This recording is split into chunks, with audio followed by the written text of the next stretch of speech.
up the stage, or the gong show, maybe I prefer the gong. If you see this, okay. It's more like the Hunger Games. Well, you don't realize how short 3 minutes is. 3 minutes. I hope you'll indulge me a little bit longer, but if not, I understand the goal. So I appreciate the opportunity. Okay, well, good afternoon. My name is Peter Rodsky. I teach mathematics at Jefferson Community and Technical College. I've been at the college 31 years. I've been a full professor for 20 years. And I teach a lot of the upper level. I've been fortunate to teach calculus. I have calculus on the line right now. Graded final things. Got some great students, engineering transfer students at Jefferson. And among those great students, I coach the academic team. I coached that for 20 years. You should have received a handout. Some of you might not even know we have an academic team. We're a powerhouse. I mean, we're literally a powerhouse. If you look at this is a handout for students. Kind of sort of this event, this talk. But 2 national championships. So we won it all in 2016 and 2021. We were runners-up in 2022. Top 8 like 12 years in a row. And we've been dominant at the community college level. And we beat 4-year schools too. I mean, we beat Purdue, Notre Dame, Michigan, Duke. All the locals, UK, U of L, Indiana, Tennessee. Not Tennessee Community College, the University of Tennessee. We beat them. We don't beat them all the time, but we're competitive. We played Ivy League schools, Yale and Columbia at the 4-year championships. Okay, I got to repeat that because we were fortunate enough to be on the Good Day Live and Terry Miner's radio show, and I think it was Rachel Plow. Was like, wait a minute, you guys play Ivy League? I'm like, yeah, Jefferson Community College was taking on Yale at a 4-year competition with buzzers and trying to figure out who's smarter. And that's pretty good. That's a pretty big deal. So we've been pretty successful. I've been pretty successful, pretty lucky there. Some of my achievements, again, I know I'm on a time limit, but I'm leaving off a lot, but I was dean of the business division for 9 years. I've been on faculty council for 20 years straight. I'm the longest serving member on faculty council at my college. Some of you met Dr. Handy. Somebody's got to keep an eye on him, right? So I keep an eye on him. I'm joking. He's been great. I've been on system rules. I've been in this building. I used to be a senator. I've done everything over 30 years. My evaluations, great evaluations. We have 5 categories as faculty. And I've got from the top 2 in every non-carryover year for 31 years. I got more number 1 rankings than anything else. So I've done good work. So why am I here? I didn't drive up here during finals week to brag about myself. Maybe I did a little bit, but I'm here to talk salaries. So let's get right into the numbers. There's going to be some math. Y'all got to pay attention.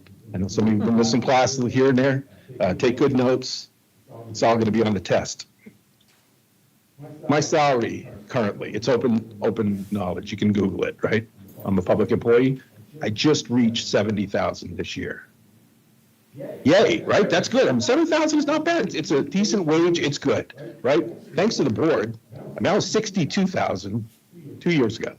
You guys gave a nice raise. Dr. Handy gave me a little bump. Made it all the way to $70,000, which is good.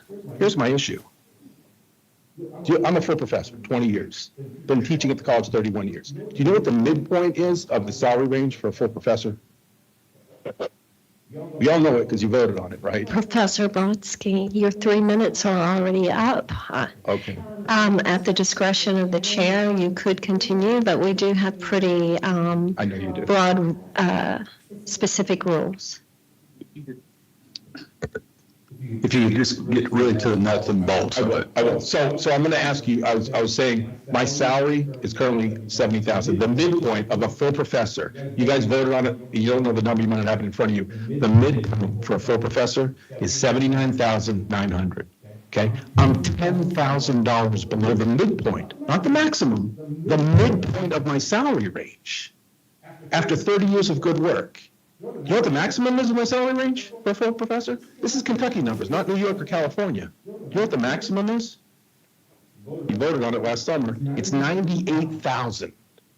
I'm $30,000 below the max of my range. And I've been here 30 years. I've done 2 national championships. Yeah, I'm speaking me, but there's 100 invisible faculty members behind me that are in the same position, devoted their whole careers to education, and we're being left behind. So I'll end it right here. I wanted to ask you all this question, mainly members of the board who are in the private industry. I've asked this question to Huron, Dr. Handy, Dr. Zarapata when he came on the listening tour. Same question. you have an employee, good employee, your company, whatever you're selling, whatever you're doing, 30 years they've been with you. Good employee, they've done great work. They're always there. They show up every time. Performance review is great. Shouldn't they be at the midpoint? The midpoint of your salary range. Should they, after 30 years, they're getting ready to retire, shouldn't they be at the midpoint? And You raised a really good point, Yeah. and we're getting ready to discuss some of this, so. I appreciate that. You give us a good example. Do you indulge me a question? Yes. So Professor, you have under item 6, the options to consider, option 1 specifically. I'm interested as a mathematician, hearing what you want to discuss with compression. Well, this was a quick point. I saw 4 options, and I'm not getting into all the options. I get a little depressed when I get my hopes up and then we don't get the raise that we think we might need. I saw option 1. I don't know if y'all looked at it. It could be different with Huron. It could be a different number, but it said the cost before fringe benefits was like 4.3 million.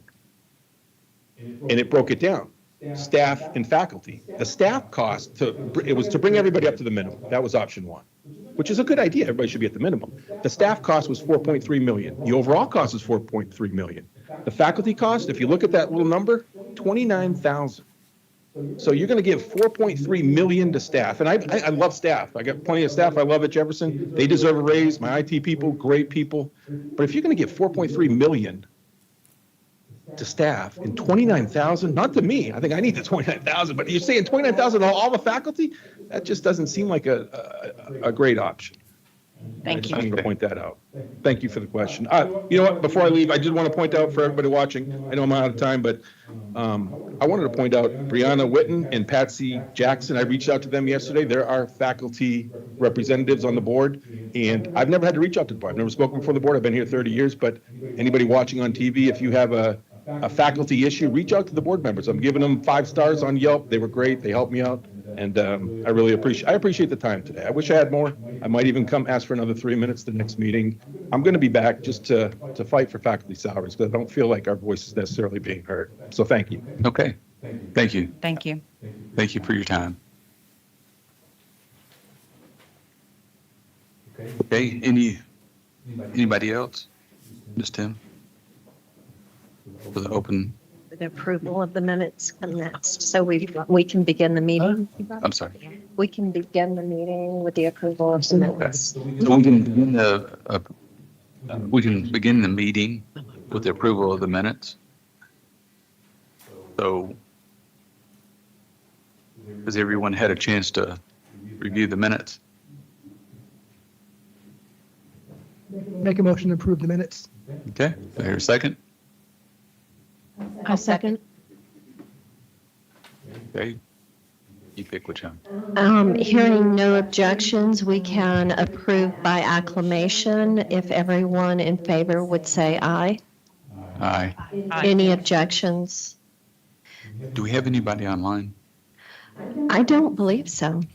Okay, Mhm. just want to make sure. So the minutes are approved unanimously. Okay, thank you. Chair's report. I'd like to say that we have a lot today, so I'm not going to take up a whole lot of time. I do want to say a couple things, though. I do appreciate all of Huron's efforts, and we hope that we can take this and keep improving what we're doing. And then I also have I asked Dr. Quarles if he would give me a statement, and I'm going to read it real quick about what he's been doing over the past little bit. So he said, "Good morning, Board of Regents. Greetings from Great Britain. I look forward to wrapping up my duties at the Kentucky Department of Agriculture and starting at KCTCS in just a few weeks. This fall has been a busy one with the transition meeting centered around getting to better know the system and our presidents and building relationships across the Commonwealth for KCTCS. Since the September announcement, I have met with Chair Martin and Interim President Ferguson, visited briefly with PLT, communicated with 120 plus General Assembly members, met personally with legislative leaders, had meetings with CPE leadership, reviewed the Huron study, and have familiarized myself with the key open positions which need to be filled. And I can assure you that he has fulfilled his agriculture commitments as well. So he sounds like he's about like I am, and he doesn't sleep much. So currently, I am working on our legislative agenda, including budget requests for the upcoming 2024 legislative session. I believe this will be a big session for KCTCS and workforce development solutions. Our advocacy must be a team effort, and I look forward to working with the Board of Regents to best position ourselves for the 60-day session. This week, we expect the anticipated audit findings to conclude. I am committed to making the necessary corrections to strengthen and solve any outstanding issues. Next week, I will be briefed by Huron project leads, meet once again with PLT, and have requested briefings from KCTCS ranging from a budget overview to specific programs that I've yet to familiarize myself with. I plan on moving into the office over the holiday break to be ready to hit the ground running in January. I hope to present plans for a workforce development initiative, transfer issues, and internal recommendations shortly after getting settled. I'm excited to get started and be present in the system office in the halls of Frankfurt and start campus visits to all 16 colleges. I want to take a moment to thank Joe Martin and other board members who have reached out to offer advice and support as I wrap up and prepare to start on January 1st. Also, a special thanks to Dr. Larry Ferguson for his role as interim president. Both of these individuals, along with the KCTCS staff, have put a lot of time and care in this year to keep the system running, to educate and prep me. I welcome your thoughts as we get started. Feel free to reach out to me directly. I look forward to hearing from and working with you. If I don't see you beforehand, I wish you happy holidays, and I'm excited for the future of KCTCS. Best, Ryan. So that's coming from somebody who's going to be fully dedicated with helping us progress KCTCS to the max. So looking forward to working with him on that. Any questions in regards to that? We are in the midst of a transition time with him, kind of from a higher level. He will then, once he gets here, he'll be getting down in the weeds once he gets here. But actually, Dr. Ferguson and I are meeting again with him next week to have our final transition meeting, and he will hit the ground running. Any questions? Yeah, Joe? Your meetings so far have been positive. Oh, yeah. Yeah, with transition, everything going well. Yeah. Yeah, we're just, we're hard pressing AGB to get us some candidates rolling, right, Pam? I'll provide. Okay, good deal. One other thing that, well, are we going to talk about the audit? That's tomorrow? Tomorrow. Okay, sounds good. We did receive the audit, and we'll talk more about that tomorrow. So I would also like, in honor of what, from February to now? That would be February 4th, the day before though, at about 8 o'clock, so I think when Chief of Staff. So, Not that I'm, you know, So to clarify on the audit, it is being released today at 1 o'clock. okay, And I believe that Hannah will be either providing the link or loading it to Onboard. okay. So, Pam and Hannah and I and Dr. Ferguson and actually Dr. Quarles has been able to review it. So I'll wait and let you guys kind of read it, and we'll talk more about it as of tomorrow. So you'll have this evening, you'll have some bedtime reading. It's only 37 pages long. So now I would like to ask for Dr. Ferguson to stand up, and I'd like to present him with something on behalf of the Board of Regents. being indicted or. No, we're just, this is a token gesture of thank you. Thank you, sir. Thank you so much.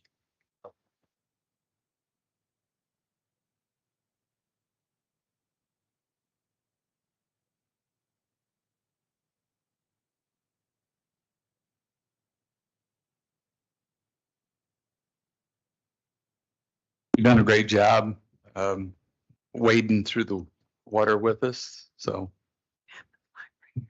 Oh, I have a plaque here as well. Well, this is our picture on, is that? I'll use this to reintroduce myself to my wife. Thank you. Want to get a picture of somebody or? I'm so messed up. Just So pretty sure we'll do something. Turn it bring on. Good.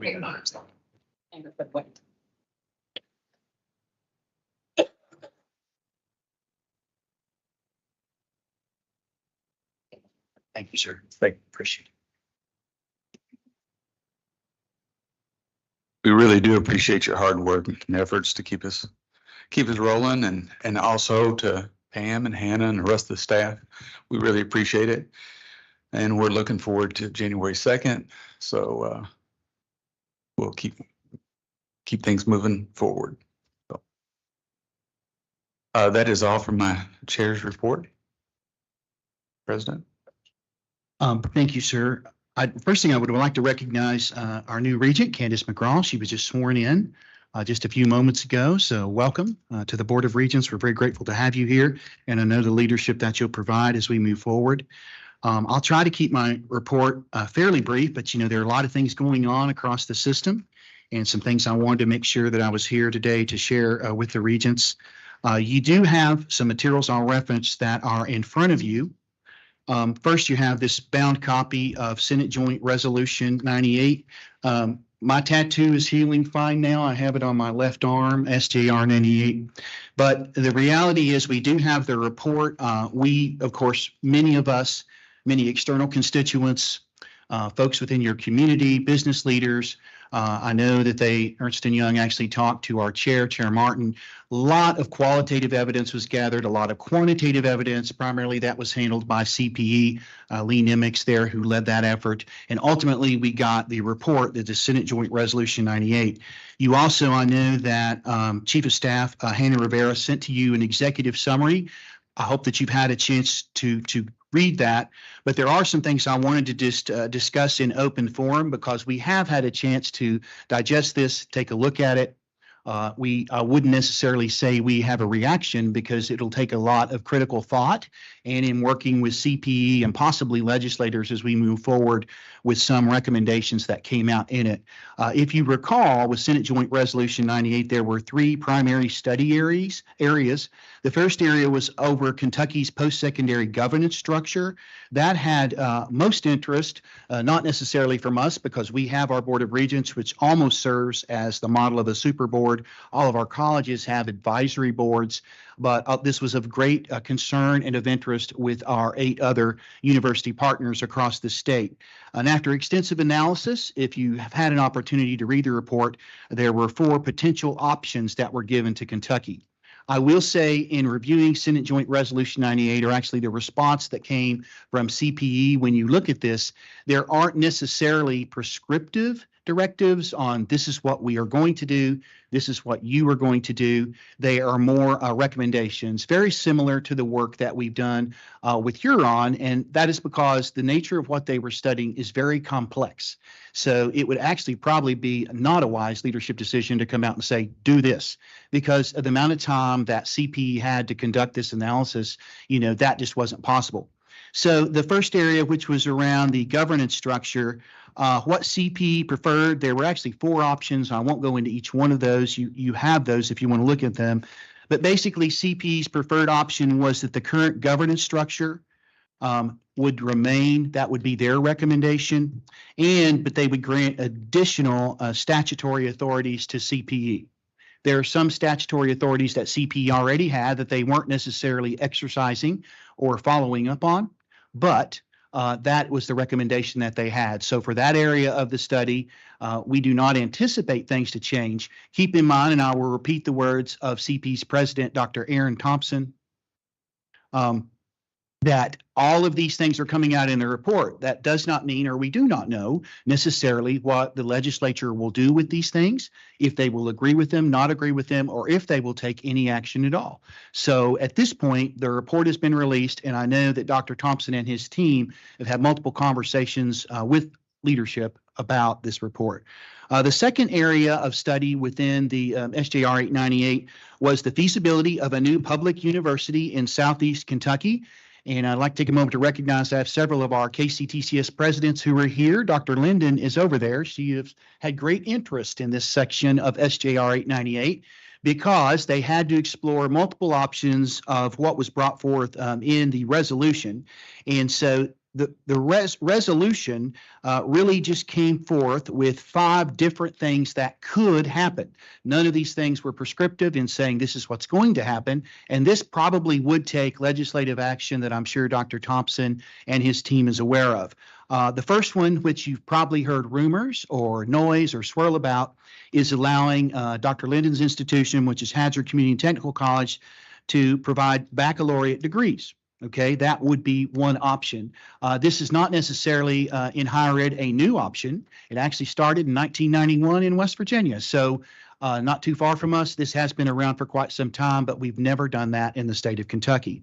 Another option would be that would Hazard Community and Technical College would become a standalone college or university, not necessarily a part of KCTCS anymore, and be a baccalaureate institution. That is actually something that CPE has designated as their preferred approach. Again, it is not prescriptive, doesn't mean that's what's going to happen, but that was the endorsement that they came out with. Not necessarily endorsement, but their recommendation. The third, there was commentary about, if a residential facility, a residence for students would be added to Hazard Community and Technical College. They're looking at an expense of about $18.2 million for that. So there are also some financial implications. Again, this would most likely have to take action from the legislature for that to occur. Also, the University Center of the Mountains, which is something that has existed. I was just talking to Dr. Linden, didn't realize you're coming up on your 20th anniversary for that. And so that design, that model pulls in different universities to provide baccalaureate options in that part of the state that is there. So part of it is looking at how would we reinforce that, make it more visible and actually more impactful. And then the fifth thing that came out of the report was about, without a comprehensive economic and workforce development strategy, it really, through the research they found through the data, a new university will not yield the desired results for the region. And so would it really attain what it was we believe that the legislature was asking for? So that is where we are in regards to that particular focus of the study. The third part, which had great interest, of course, from all of us at KCTCS and our faculty and our staff and our boards and all of our constituents, was the feasibility of the proposed split of KCTCS. They took a sincere look at this model, and in essence, what could have happened is that a recommendation to go back to what we were 25 years ago or something totally different from that. They actually said without a more comprehensive evaluation, much broader stakeholder engagement, CPE does not endorse this course of action. There were a lot of potential challenges to doing that. And for those of you on the faculty or academic side, you know that the language was around, would we continue doing general education courses? And through the research, they ascertained what many of us already knew. Even with our AAS technical degrees, we're required to have 15 hours of general education. I had the opportunity to tell many legislators, Ashland has been there since 1938, and I've confirmed this is true.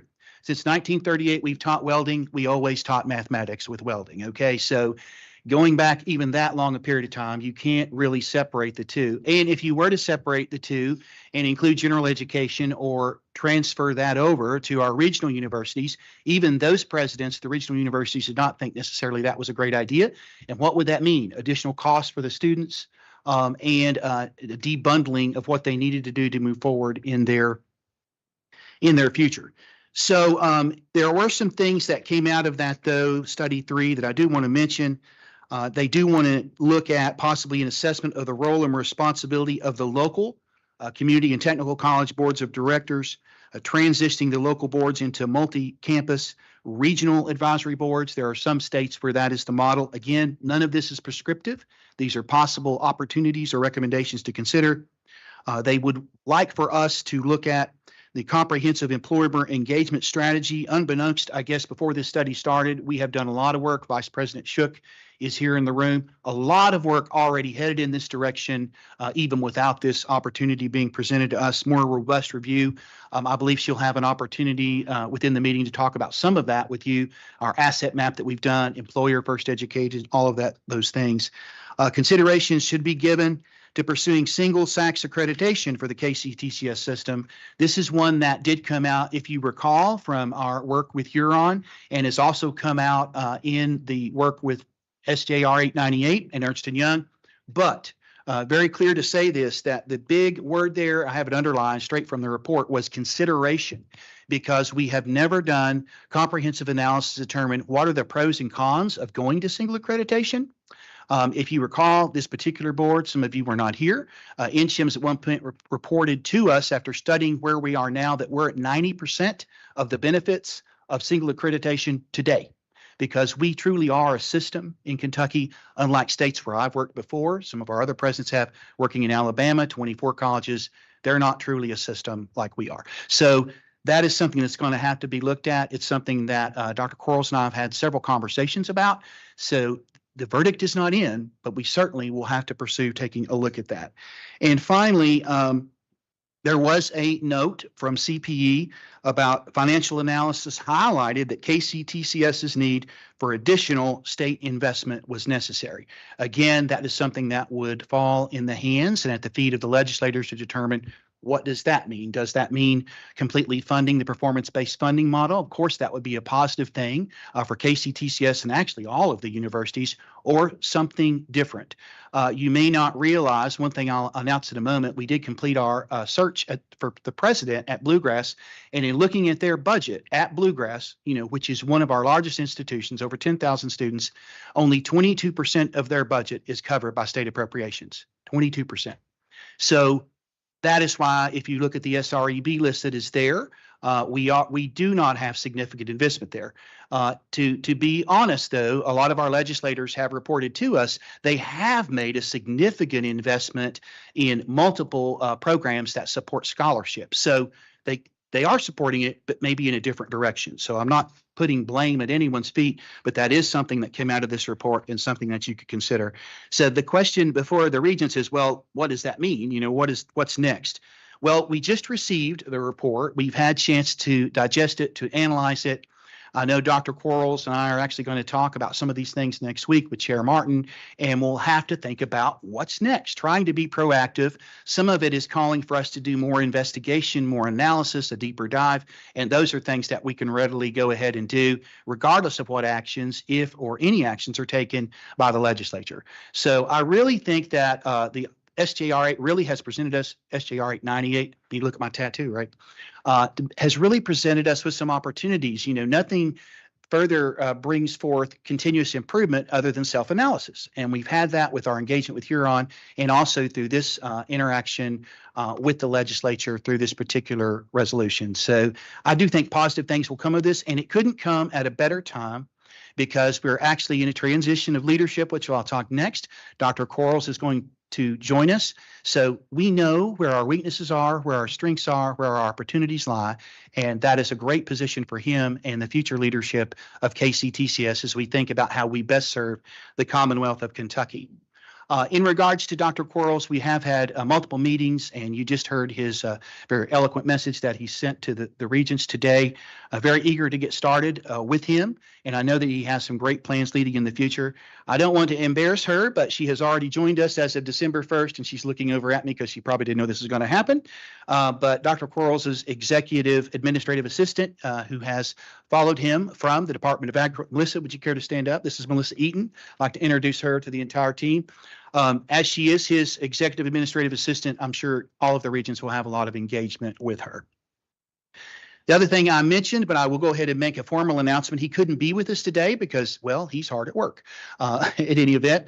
But Dr. Greg Feeney, who is a 25-year veteran at Bluegrass Community and Technical College, he has spent essentially his entire career there. He was a UK graduate with a doctorate degree in communications. In any event, we had a very comprehensive national search. As you can imagine, there were dozens of folks who actually applied for that job from across the country. We were there late last night with the board, and it was their unanimous decision to recommend Dr. Feeney for the job. And so he's not here, but I'm really proud of that. The Regents have got to know Dr. Feeney, if you weren't from Central Kentucky, over the past several months because he has been serving as the acting president at Bluegrass, actually a role he had served previously before when a longstanding president had left there. I think he will do an outstanding job at one of our flagship institutions and very elated that he is going to be assuming that position and he's negotiating his contract with right now, right, probably. So very important to know. So jumping back to Dr. Quarles, one thing we wanted to make sure that we had for him, and Chair Martin and I have been working very hard on this, as has Pam Duncan, Hannah Rivera, other members of the cabinet, is we realized he needed to make some additions to his executive team. So his cabinet, there were multiple vacancies, and all of these positions that I have mentioned have been posted. One of them, which is actually the search committee chair, is being chaired by Dr. Chris Howells, who is, of course, our Chief Information Officer.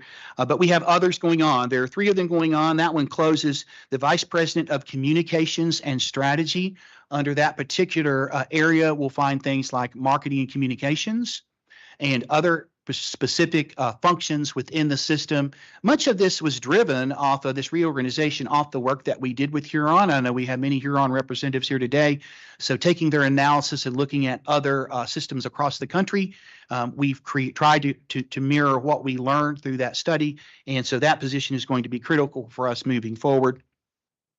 Also, the Vice President of Human Resources, a position we've had before that was vacated. And so we have a person, hopefully, who will fill that job. The search is just starting, but it closes February 2nd. The goal for this is to get these folks on board for Dr. Quarles as quickly as possible. But we also wanted to make sure he was here to have some input in the final decision on who is chosen. And then the last one, is Buddy with me? Buddy Combs? Where is Buddy? It's right there. He's okay. It's a big room. But in any event, Buddy has done, and I think the Regents would agree because many of you have commented to me over and over again, has done an outstanding, exceptional job standing in as our Chief Financial Officer. He has been doing that for quite some time. He graciously agreed, I had to beg him, but in any way, he graciously agreed to stay through the end of June. But the intent of going ahead and trying to fill that position is going on now. So that position has been posted nationally through channels you would probably be aware of. It closes on February 2nd. With the complexity, I know that many of you understand when I say complexity of our financial model, it's important that we have someone on significant amount of time, hopefully 60 to 90 days before Buddy goes to some place sunny and enjoys his retirement.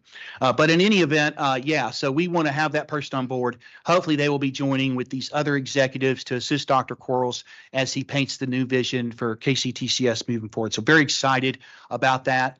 These are national searches. We're using the exact same search firm that helped us secure Dr. Quarles in his position, AGB. Excellent reputation. They are probably the premier search firm to be doing this type of work. And so very excited with that moving forward. Just a couple of other things. I said I was going to be brief, and I'm not being brief. A couple of other things. One thing I wanted to announce, I know some of you may have seen this, but it really is a huge point of pride for the system. Some of you may not be aware, or you might be aware, of the Aspen Awards for community colleges. There are roughly 1,100 community colleges in the nation, a little over 1,100. So there are only that many presidents. There are only that many schools. That's what exists. And so the Aspen Foundation actually looks at external data. So you don't apply for this. This is not applying for best places to work or anything along those lines. They look at external data from the Federal Department of Education, Perkins data, a lot of data that is publicly accessible. And then they pick out the top 150 community colleges in the nation. Within those top, so you're in the top 15% of the nation in community colleges. This year, we had 6 colleges who made that list. Now, I'm going to name my college first because it starts with A, Ashland, right? So, but we did make the list. So honestly, that had been a goal of mine since I arrived in Ashland when I first got there 5 years ago. And so we made the list. Gateway Community and Technical College, and Dr. Figueroa is with us today. Congratulations. Hazard Community and Technical College. Dr. Linden is here. Madisonville Community College, talked to Dr. Kelly today. She's not here, but congratulations to them. South Central, Dr. Neal is actually with us as well. Dr. Neal. And West Kentucky, Dr. Reese is not with us today, but I've spoken to him about this as well. This is pretty phenomenal. And in the community college realm, it is awesome to be included in that list. Those colleges can compete, and West Kentucky has multiple times for the big prize. There's a big prize, a monetary prize that goes along with it.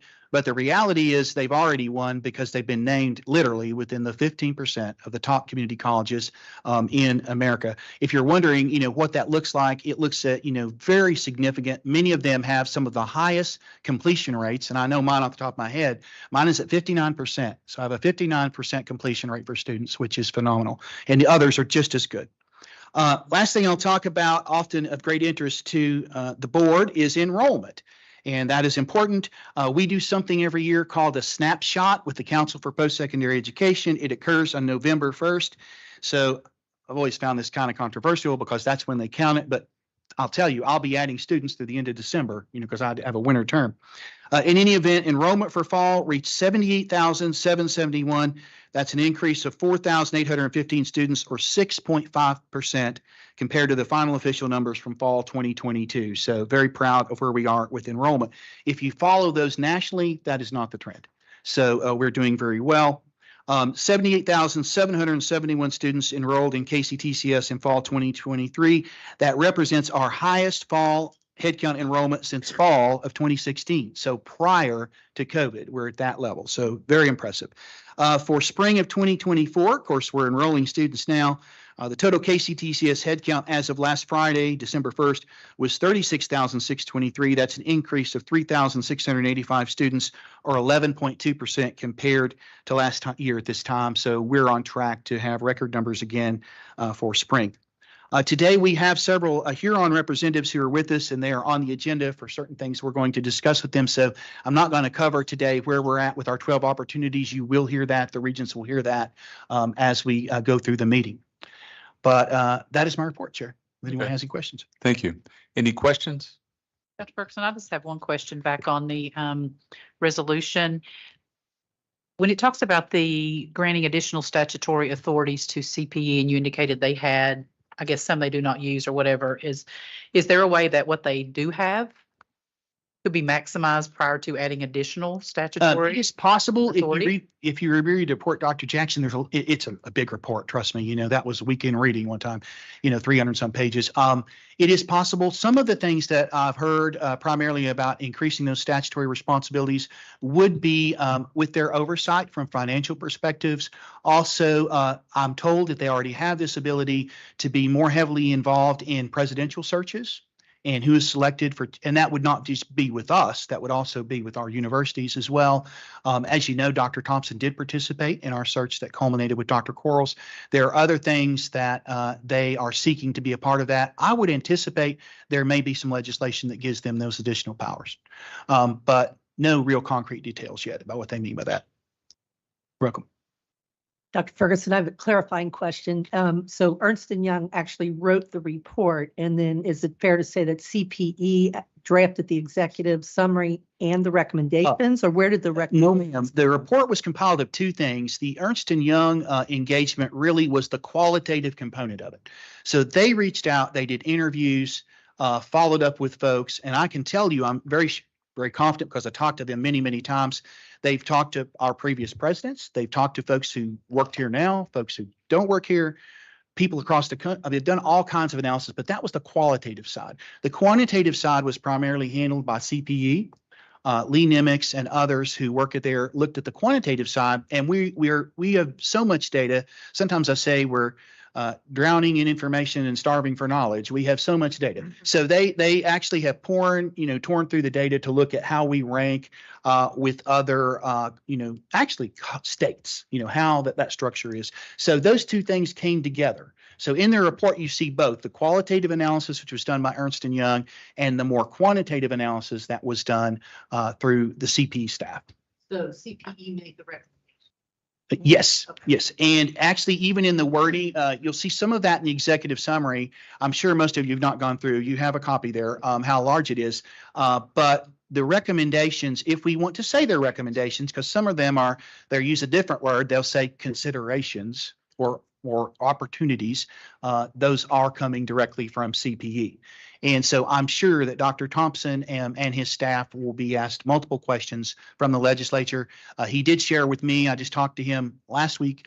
He has had multiple conversations with Senator Stivers and others about this report. Any other questions?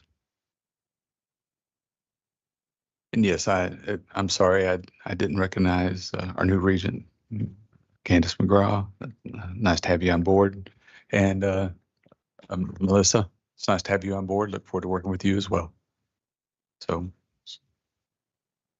I have Any a other question, questions? Dr. Yeah, Ferguson. Brianna has a question. And maybe Hannah might know more about this. I'm just curious what the initial reaction from the General Assembly has been regarding the recommendations.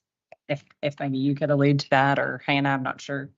Well, sure, Hannah has probably, she deals with some of those folks more than I do. The ones that I have talked to, it's like, I got to read a 300-page report. So I honestly haven't had, I think that, to be very honest, I think, the last thing I mentioned when I gave my summary was the increased spending. I'm not sure they're so sold on that statement being made because they have taken it from a different angle.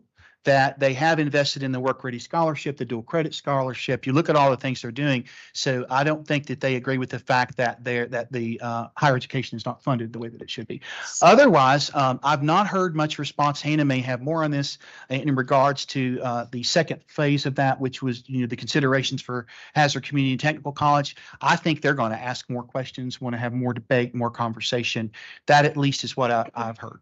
And can I just delay this conversation so that Huron can move forward with their presentation? They have a very hard stop so that they can get planes. So Okay. while we have them, I think we should take advantage of them, and then we can pop right back in afterward to Hannah's reply to Secretary Witten's question. Okay. Who wants to start?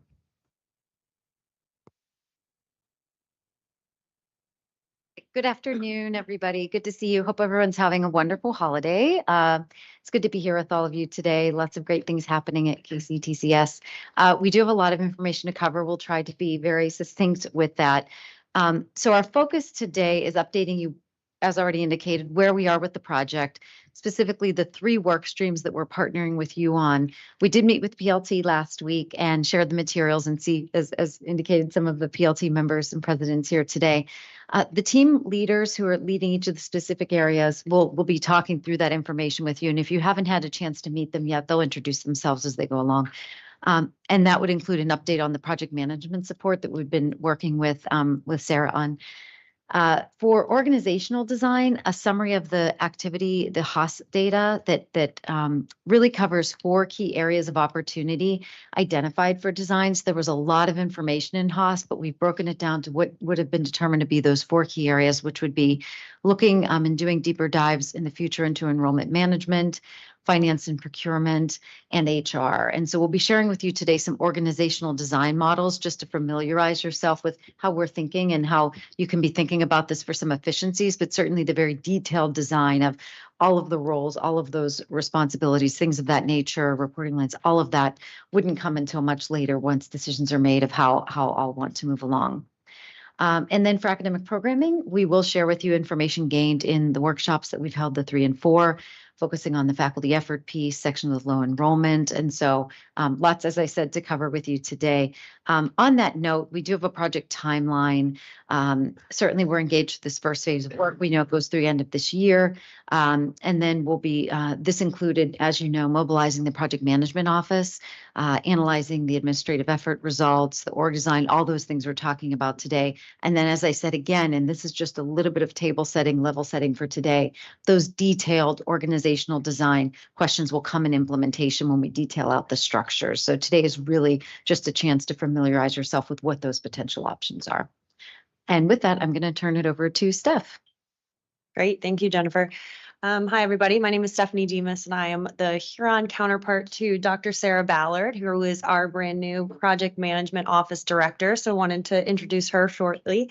We have been working to set up this Project Management Office, which is really meant to help the good work that is going on, not only at the system, but also in the colleges. So this office is meant to help with the frameworks and the methodologies and the structures and the templates and all of the tracking and the leadership behind the scenes of how to run a successful project with timelines and milestones and managing a budget and managing the resources, so that the experts who are doing the actual work day to day with our students, with our faculty, with our staff can focus on that actual work. And Sarah and her team, which is currently a mighty team of 2, but will inevitably grow, can focus on the back end stuff.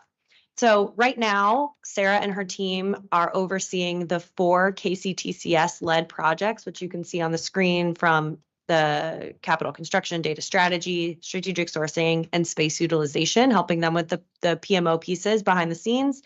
And then she's also had a hand in the Huron-led work streams that my colleagues will talk about a little bit more today, of academic programming and org. So there's lots more to come in this space. Sarah will be taking the lead here going forward, and we're really excited. Today we talked about the 2024 roadmap, and lots more to come from this office. With that, I'll hand it to Alina, who's going to talk a little bit about org. Thank you, Steph. I think I've had a chance to meet everyone in the last meeting, but I'm Alina. I'm working really closely with Hannah on the organizational structures and services design work stream.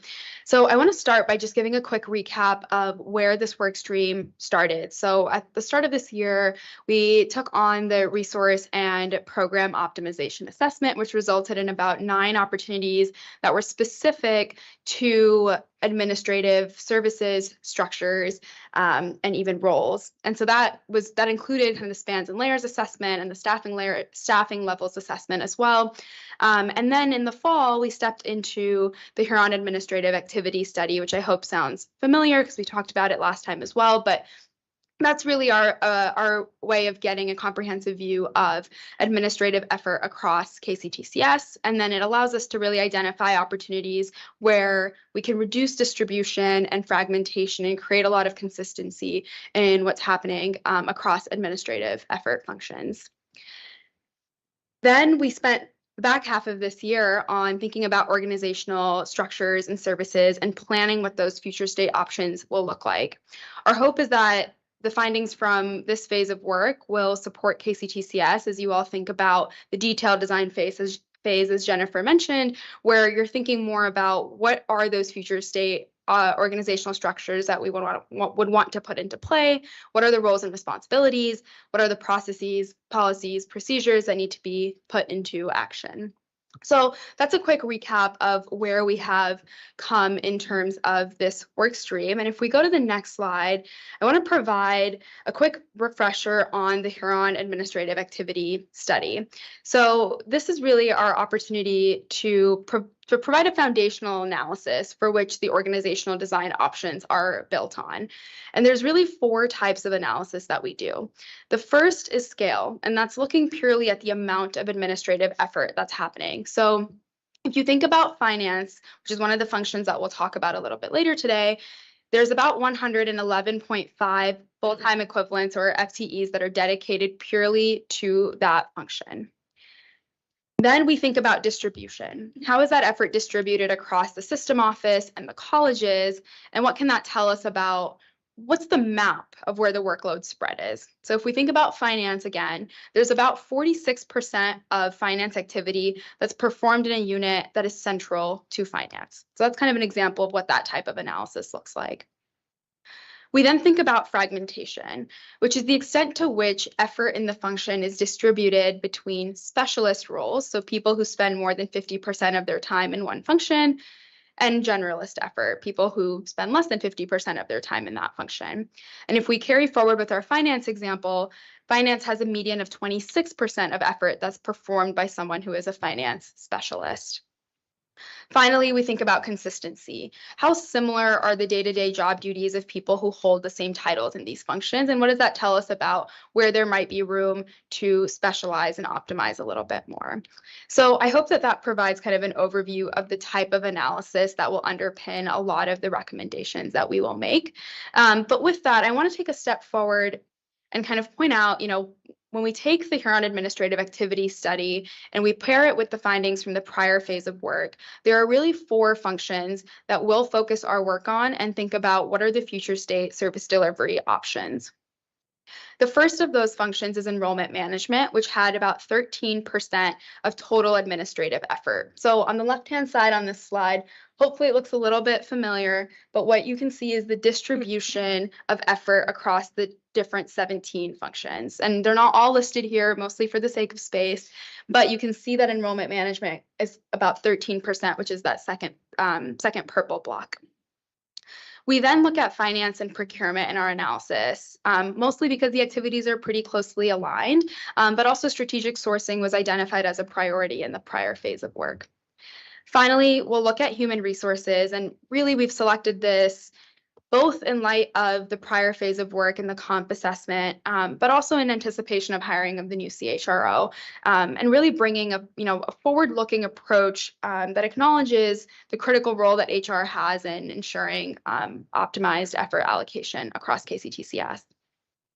While we'll focus on 4 functions in our work, KCTCS should consider the other functions in future phases of work as well. So I want to take a moment now and dive a little bit deeper into each of these functions. So we'll start with enrollment management. And as you can see, across KCTCS, there's about 230.9 FTEs that are dedicated to enrollment management activities specifically. That represents about $14.8 million in compensation, which includes the 43% fringe rate as well. What you're seeing on the slide is a breakdown of the 8 activities that are included in enrollment management on the right-hand side. And on the left-hand side, you can see the different percentages that are associated with each of those activities. So, for example, 26% of all of the effort that's reported in enrollment management can be attributed to student recruitment and admissions. When we look at this type of analysis as a whole, what it tells us really is where should we focus our efforts when we think about activities. So as we think about enrollment management, student recruitment, financial aid, and registration comprise of almost 70% of enrollment management effort. So as we're thinking about organizational design, we then want to be able to focus on those activities because that's where we have the most amount of opportunity to make a difference in where effort is allocated for enrollment management. I'll pass it, Andy, to you to talk us through finance and procurement. Thank you, Alina. For those that I have not met, my name is Andrew, and I worked on the org section with Hannah and Alina. But we'll start with finance. Just to give a brief overview of our past phase in finance. In the first phase, we conducted interviews with KCTCS just to get a better understanding of the current state of finance, and found that employees expressed a desire to better understand what the system office services entail. An example of this is the system office recharges presented to the PLT each year for review, and they noted a limited understanding of the allocation method for those recharges.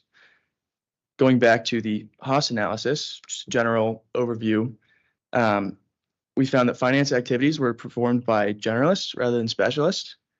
A generalist is someone that reports less than 50% of their effort to finance, and think a generalist is someone who wears a lot of hats, works in a lot of functions, whereas a specialist works directly in finance often, and that can reduce inaccuracies and inconsistencies across the work. Looking at the slide, if you look at that top bar, Alina already mentioned it, kind of the layout, but if you look at that top purple bar, billing and receivable/cashiering is right there.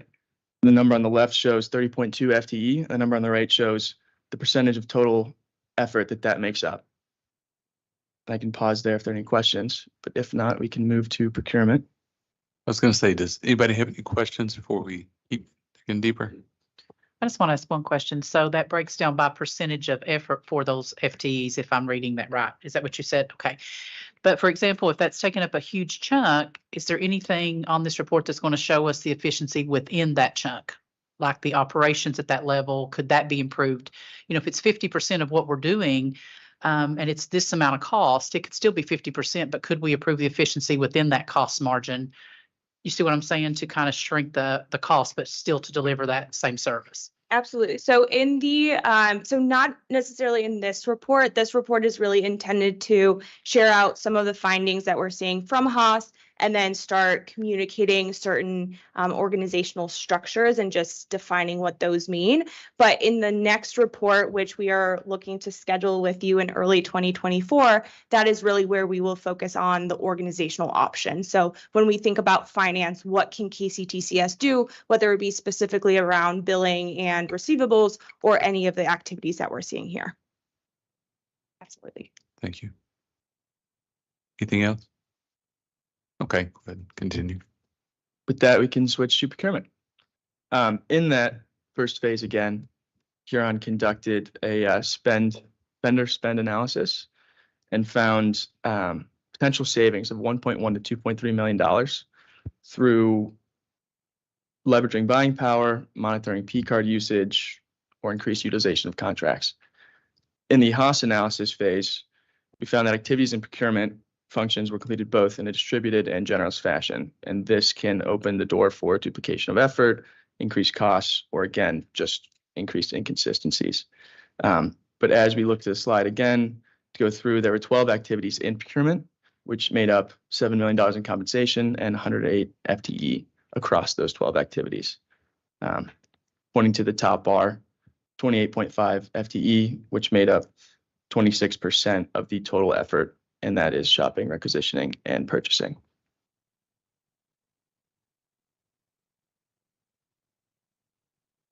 And if there are no questions, I can pass it to Veronica. Good. So I'll just touch quickly on the last function that we are focusing on, which is HR. So again, this is a very similar graph to the other slides that you're seeing, but across KCTCS, there was 87.6 FTE of effort across the 18 HR activities. So again, similar structure, similar format. What this is saying is that there were 12.4 FTE dedicated towards new hire processing and onboarding, which equates to 14% of that total effort. And so just to reiterate the point that I already made, out of all of this data, we recognize that it is a lot of data, and we have additional data in the appendix when we send to you. But in the next conversation, we really will be using this information and this data, and as well as our conversations from the first phase, to really focus in on what are some of those organizational options that KCTCS could consider. And Alina will touch on this in a bit, but are they more focused on an actual organizational restructuring or design? Is it more around clarifying roles and responsibilities? Is it more policy related, et cetera? And again, I don't want to take away from her time, but she will touch on that as well. But shifting gears to what we mean by organizational design, and I won't spend too much time on these slides because we've shared them in the previous phase as well. But what we mean by organizational design, we really think about it from these four components that you see here. One is service and really shifting service delivery to experts. Two is strategy and ensuring that KCTCS is leveraging its data appropriately when, again, making decisions. Three is potential cost savings, so with economies of scale. And then lastly, talent and culture, again, defining career paths, building upon the conversations that we had in the first phase. And so as we think about these organizational options in the next conversation that we're going to have, we really focus on these three questions. And these are the three questions that we will have answered again for, or at least provided options for in our next conversation. The first question is, what services are actually being delivered? Are they more transactional in nature? Are they more strategic in nature?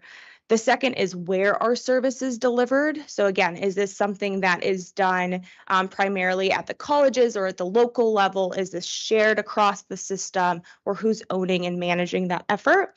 And then lastly, how are services delivered? So Andy alluded to this already, but what are the roles? Are they mostly specialist individuals? Are they generalists? Again, what is that fragmentation in distribution? And so the next slide I recognize is a lot, so I just wanted to orient on how to actually read this table. And then we do go into each of these questions in greater detail, which will provide additional context there. But if you take a look at that first question, so again, what services are being delivered? That dark blue cell that we see, if the answer to the question of what services are delivered is strategic activities or policy related or compliance related activities, we would deem that a specialist model. And that is something that would be done in a shared approach, which again, I will define shortly. But some of the different structures or how services are being delivered could be a center of excellence, for example, or some sort of functional specialists that are doing this work. And the same could be done for each of these rows. So if you ask yourself what services are being delivered, there are different structures or different types of options for KCTCS. And so, like I said, I will go into each of these questions just because I recognize this table is a lot. So the first question on what services are delivered. Like I already mentioned, we think about it in these three different options essentially, and we think about it on a spectrum. So that top blue row really is that more strategic activity in nature. These employees would be more specialized in terms of knowledge and their skill set. The second purple line, that is more for consultation services. And so these employees are really called upon by an end user or by other staff and faculty if they have any questions or need guidance. We've talked about this with HR around compensation, that really being that kind of professional partner model. And then lastly, we have transactional support, where that is intended more for repetitive or routine services. And the employees here follow standard processes, procedures. An example that KCTCS has noted in the past is payroll shared services, and the services that are offered there. The next question is, where are services delivered? So like I already mentioned, when we think about where services are being delivered, we really focus on the distribution of effort between the system office and the colleges rather than within the colleges themselves.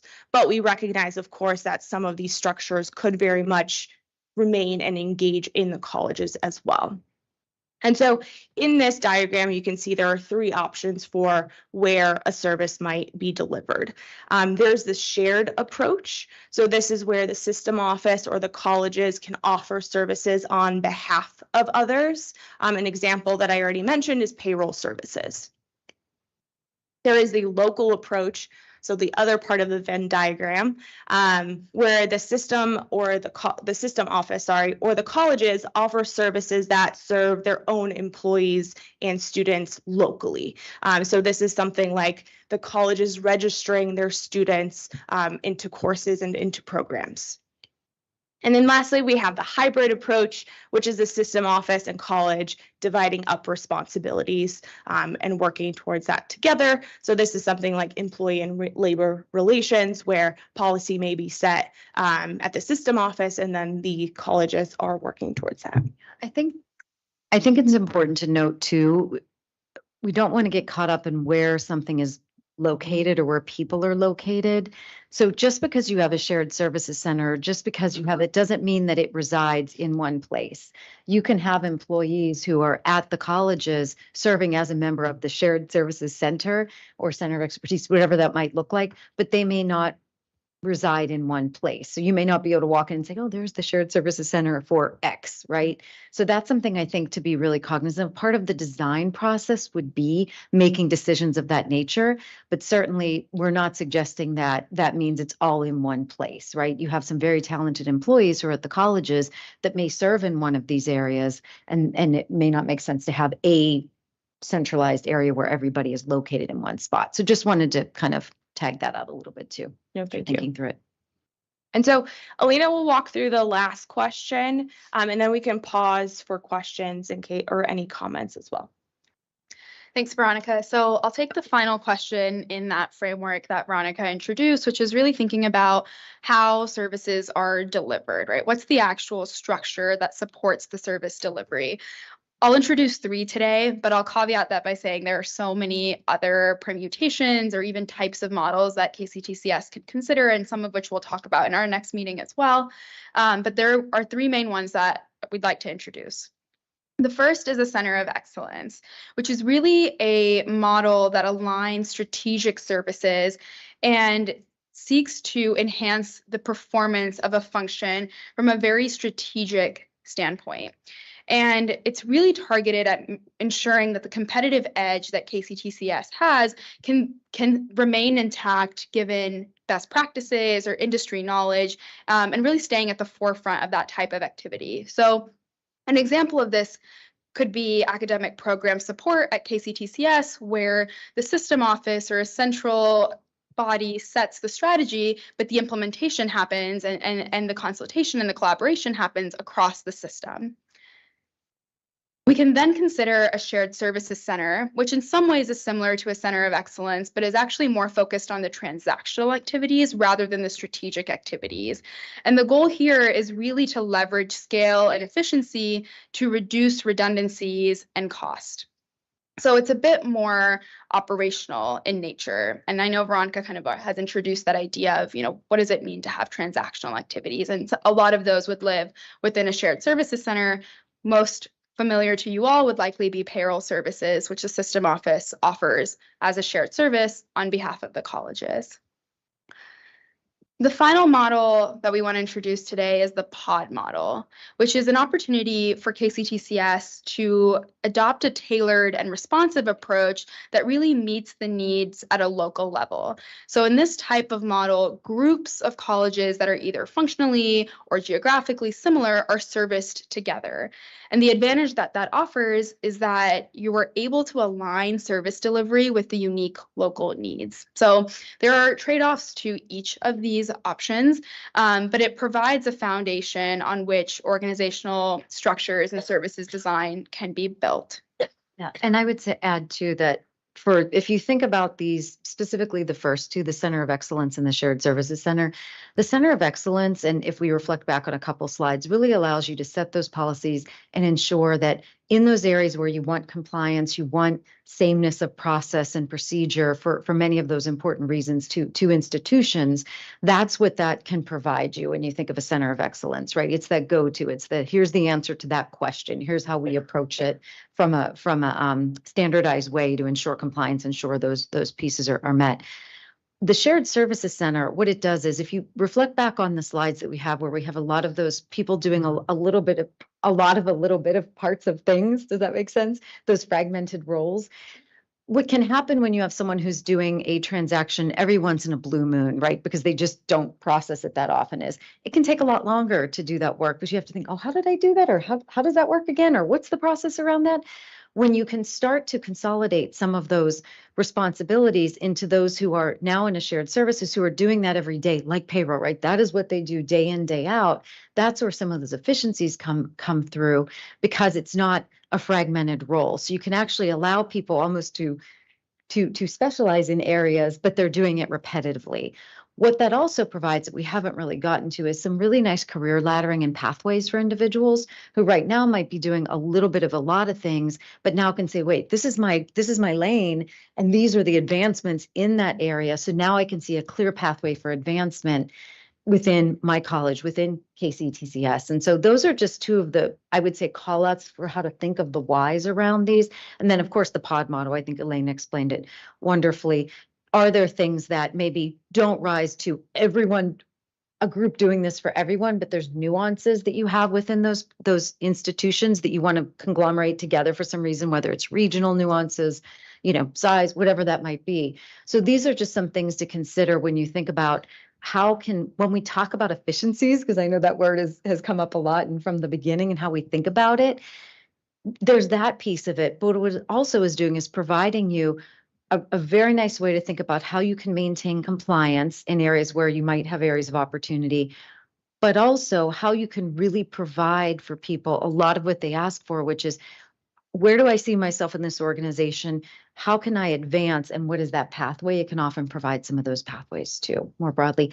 And And the third piece, I guess I should say, is it can provide nice backfill support for institutions. Many institutions might have one person doing the work, right? And you just don't, or you have someone who's the jack of all trades. And if they go out on, whether it be PTO or a leave of some sort, there's no one to do that work, right? You're scrambling.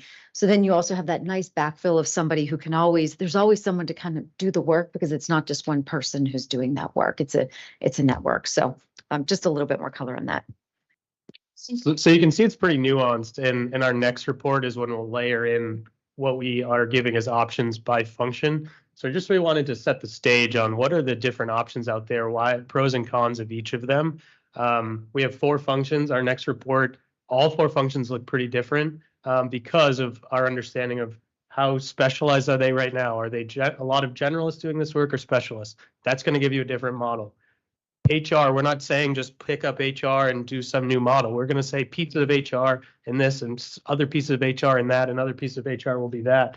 So the next report is going to have a lot more detail. This is really just hopefully setting the stage on kind of the different options and how they play out. Thanks for that input, Jennifer and Chris. I want to pause there and see if there are any questions. I know we've kind of walked through the framework and the different organizational types of structures that we'll think about, but want to give you all a chance to also raise any questions or concerns. Yeah. Could you give an example of the specialized role, a little more specific example? Yeah, so I think one example that might resonate with this group also is the HR class and comp work. And so that is a very specialized strategic activity that comes with a lot of compliance concerns as well, as Jennifer was talking about. And so when you bring something like that into a center of excellence where there are individuals who are really dedicated to figuring out what the best practices are, doing that market analysis, doing the research, making the recommendations and guiding that work, you're able to really remain at the forefront without everyone having to do their independent research all the time. Does that answer the question?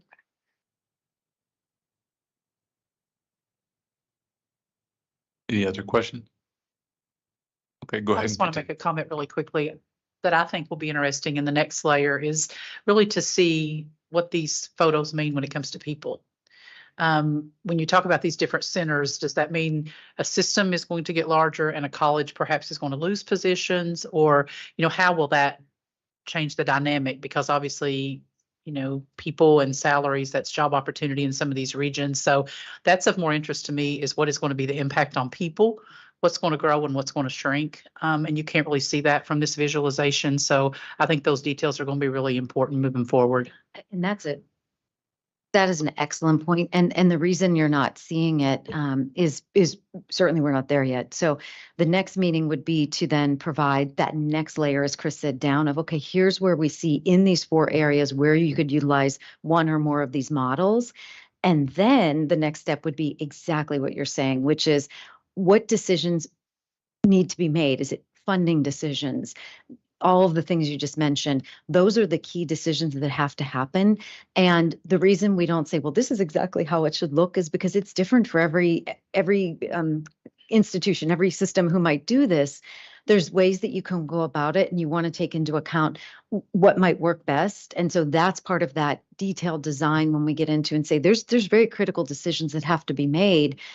Reporting lines, all of those things of that nature. That's all part of that very detailed design. So what we're hoping is we're kind of been walking down a road here for the last year-ish of we heard at the road shows that we did in the beginning, all of the thoughts, concerns, that feedback that people had, right, at all of the institutions when we started there.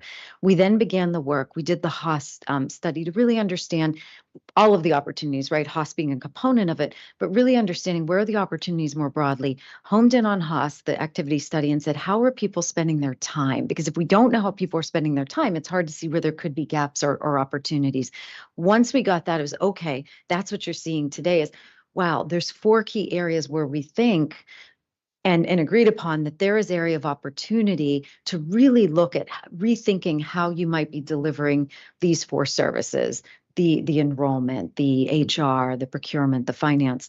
So now walking down that same road, getting a good understanding for everybody of there's the models here, here's the associated benefits with it. Now in that next meeting saying, here's how we will apply these models to those 4 areas. Now, what do you want to move forward with? And that's the decision making that the presidents will be significantly deciding and involved in, and having discussions around where do we see this could work for KCTCS as a whole?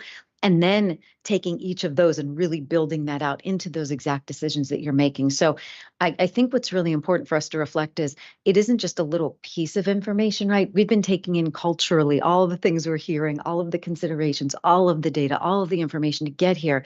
And then a lot is going to have to happen on the back end in decision making of how you actually deploy it when you design it out. So it's an excellent point, but that's all to come in how we think about the work. So. When we've done this in other places, we're not looking at adding a bunch of positions. This is going to be ideally no net new positions. It would just be reorganizing current people. And as we said, we don't want to have geographic limitations. You could have someone in a shared service center or center of excellence still in their campus now doing a different role. So we're not necessarily going to be adding to this building here, even if we do certain shared service centers or centers of excellence.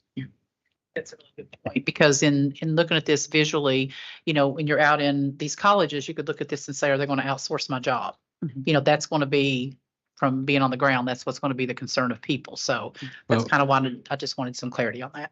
I really think we have to keep reminding ourselves, these are just going to be considerations and options. It'll be up to us to decide on how we go there. But the crux of why we have asked you guys to do this is we know that we have means of efficiencies that we need to capitalize on. So we are going to have to make some hard decisions, and hopefully just shifting of resources will help create those means of efficiencies. So we're looking for you guys to give us options of how we can do that, because when we talk about saving money and through our means of efficiency, hopefully we can use that for the next big thing we're going to be talking about is Common Class. And just one last piece, these are not new models. These are not things Huron created necessarily. These are done in a lot of systems at a lot of institutions nationwide, have been proven for 15 plus years, have been in the corporate world for 30 plus years, and they're just making their way to higher ed in the last 10 or 15 years. Yeah, and Chris, I think that's a great point. And certainly you as Regents, many in those worlds, right, outside of what you do here, are probably familiar with something like maybe an HR business partner model that we mentioned, right? Out in the commercial, we don't call it stuff like that. Yeah, you don't call it stuff like that. But we have different names. Different names, but familiar with the concept. Same end, but different names. So exactly. Okay. What's next? So I know we've hinted at what's coming next quite a bit, but to more formally state it, we'll be looking at really 3 types of recommendations, right? The first will be organizational structures, and that's really where we're thinking about how do you pursue transformative options that can redesign how services are delivered. So, for example, something that we'll talk about is a shared services center for something like finance, where there are operations and services that are shared across KCTCS and improve the efficiency and service quality. We'll then also make recommendations that involve roles and responsibilities. So this is more so centered around clarifying the roles and responsibilities and how responsibility is divided between different entities so that ultimately everyone can focus on what the services they're hoping to deliver and also be held accountable for them. And then finally, we'll make recommendations around policies and procedures. So this is really thinking about the types of activities where you can create more clarity and create more consistency by discussing and aligning on the expectations around them. So those are really the 3 types of future state options that we'll discuss, again, for those prioritized functions: enrollment management, HR, and finance and procurement. So more to come, but we hope that kind of sets the stage for where we are headed. With that, I'm going to turn it, Ben, to you. Thank you. Good afternoon, everyone. My name is Ben Christels. I've had the pleasure to meet you on Zoom, but it's nice to meet you face to face. It's always a nice thing to do. I'm a director in our student and academic strategy area, and I've been working with Dr. Wagner, Jess, and Veronica on our academic programming deep dive work stream. And so before we look forward to giving you our final report in early 2024, similar to the last presentation. This is just an update on the final two workshops that we held with CAOs over the course of the last month or two. And so just to start us off, just a refresher in terms of where we've been and where we're going. Our workstream has been composed of 5 parts. The first part was having portfolio review conversations, academic portfolio review conversations, that is, with each of the 16 CAOs, where we shared data on the cost of delivery, enrollment trends, market position of programs, and employer demand aligned to their programs.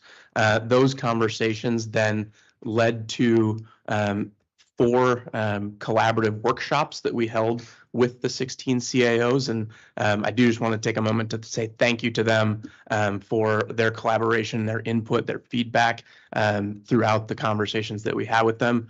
And we've presented to you on the takeaways from the first 2 workshops previously. And so today's conversation is really an update on the takeaways from those 3rd and 4th workshops. So the first workshop, first 2 workshops rather, were focused on program inventory management, which looked at the processes around establishing new programs and potentially, when necessary, sunsetting existing programs. The second was around programs and enrollment, where we had a particular focus on low enrolled programs across the system and the degree of kind of portfolio overlap across the colleges. And so those were the 2 that we talked about previously. Today, we want to give you an overview of the takeaways from our workshop on faculty expectations and section enrollments. And when we say section enrollments, what we looked at was course section enrollments across the system and at individual colleges that were particularly low enrolled, and in going through an investigative process with the CAOs to understand where some of those low enrolled programs there's a reason for that, and a substantive reason and justification for it to continue, and where there are opportunities to potentially address those low enrolled courses. So with that, I will turn it to Jess to provide an overview of the takeaways from those 2 workshops. Great. Thanks, Ben. So starting with workshop 3, this workshop really focused on faculty expectations and effort across KCTCS, specifically looking into the roles and responsibilities by level, as well as understanding how expectations may vary or may be similar by college, especially as it relates to advising, course reassignments, and overloads. And so like our first 2 workshops has been alluded to, we pulled out some key takeaways here, specifically falling within 2 key areas of data and communication, and then again, course reassignment and overload. I won't go through all of these in detail, but did want to call out a few in particular. Starting with the second row around the breadth of faculty responsibilities, we started the workshop by discussing the various duties that faculty members might take on, from teaching and advising to internal and external service to various leadership positions, and how that amount of effort really varies based on a faculty member's level. For example, an instructor or a lecturer will, of course, have a larger portion of their time on teaching and advising as opposed to someone who may be a full professor. And so CAOs obviously recognize that effort and responsibility exists, and that does change over the course of their career. However, we also heard several comments that this could be more explicitly communicated to external parties outside of KCTCS about how much responsibility faculty members may have and how that does tend to change based on their role and their position at the time. Another theme that I wanted to call out is the next row around course reassignment types. The CAOs also noted that course reassignment can vary based on a person's role that they might take on for various types of positions. Another example here is a faculty member may be a program coordinator for a program, which could give 3 credit hours worth of reassigned time for those additional responsibilities. However, the amount of reassigned time can vary by college, can vary by the type of role that they're taking on. And so there was some discussion around having the system office or a group of folks create some type of guidelines. And I think the key word there is guidelines, not making colleges do any of this, but giving them a baseline understanding of what types of amount of reassigned time could be offered based on a specific role. And then finally, I want to call out one more here, listed to the second to last on the table there, around overload threshold and capacity constraints. During this discussion, colleges shared a lot of nuances about and practices as it relates to their faculty workload at their college. One example is a college doesn't use reassignment at all, but instead provides a stipend model to compensate a faculty member's time for those additional responsibilities. Another example we heard from various colleges is most of their faculty have some type of overload given the lack of faculty availability that exists across various program areas, and how having this flexibility when it comes to advising course reassignment and overload is really helpful for them, especially in an environment where they are working under these constrained resources. However, they also do recognize that and acknowledge that there may be opportunity to evaluate some of the policies that exist around faculty workload and provide some areas for consistency and unification when possible, again, reiterating that they still need this flexibility as it relates to the resources they have at their disposal. I'll pause briefly here, see if there are any comments, questions, or reactions to workshop 3 takeaways before we move forward. Yeah, just to clarify, Dr. Wagner, you were the lead in this workshop, correct? Yes. And who was on your team? Who was it comprised of? So we had all 16 of the CAOs and then the system office staff. But no actual faculty members. No.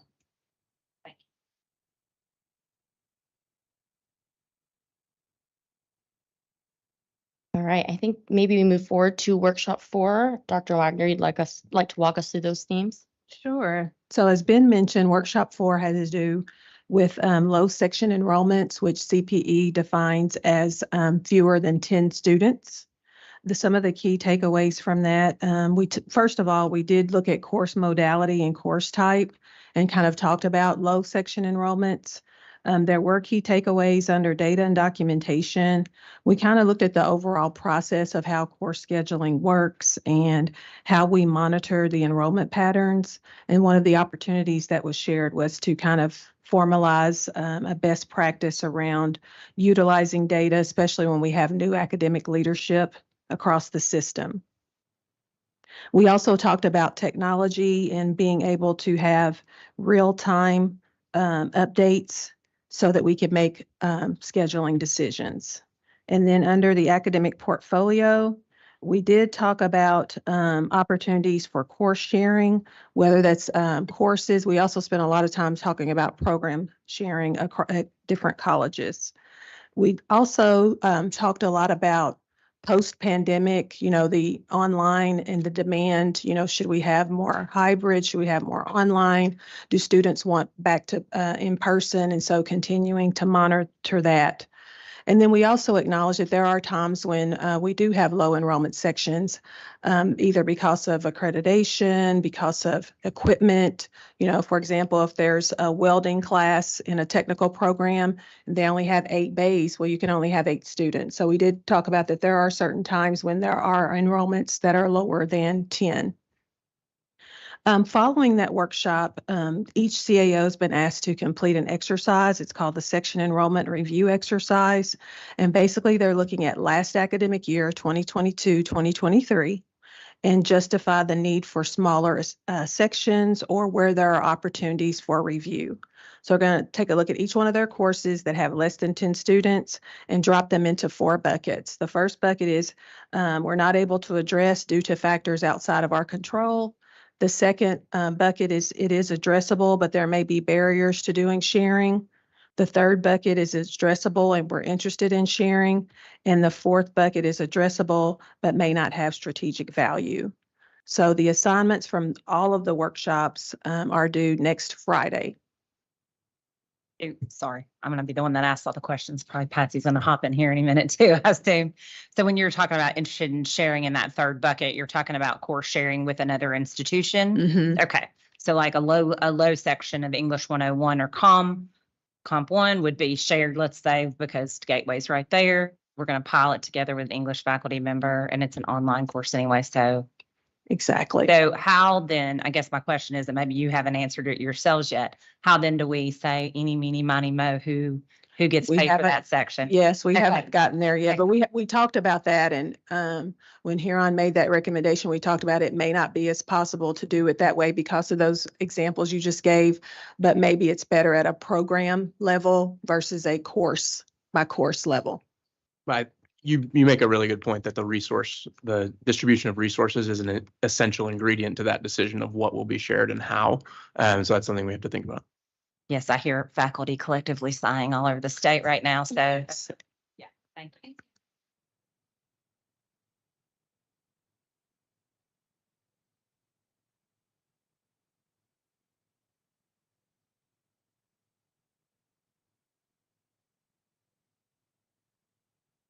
We do that. Most of the colleges try to provide a survey to students. That's why we're constantly encouraging you and providing incentives for you to complete surveys. And we ask those types of questions on those surveys.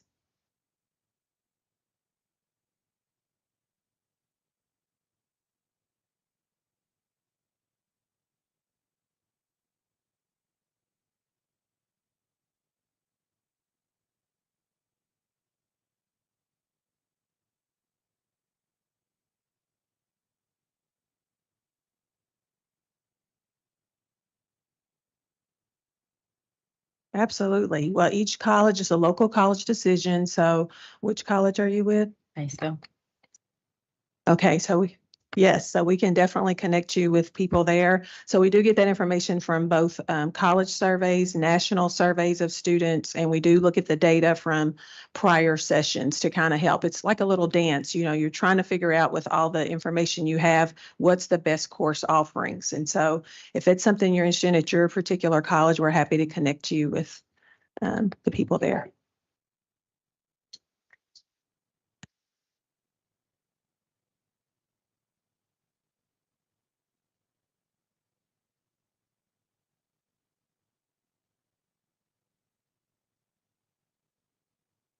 Well, Dr. Ryan, if I could just say one thing, I think each CAO is very clearly looking at their data and looking at students' enrollment trends and choices, right? So they are actively looking at, of a given course, if it's offered online and in person, what's filling up first and what isn't? And what does that mean for our future strategy of how we distribute courses based on modality? So I think that's a really encouraging sign that each CAO at every college is looking at that data. I think given COVID, you have to monitor that over time to see how student preferences are going to evolve in the near term. So it's definitely something that needs to continue to be looked at. And Regent Martin, some of that also would be course success that is looked at and which model students were most successful. That leads to more hybrid sections or more face-to-face. Yeah, no, sections. So that sometimes it's not necessarily a survey of students, although I do think student voice is very important, but sometimes it's just based on success rates of courses.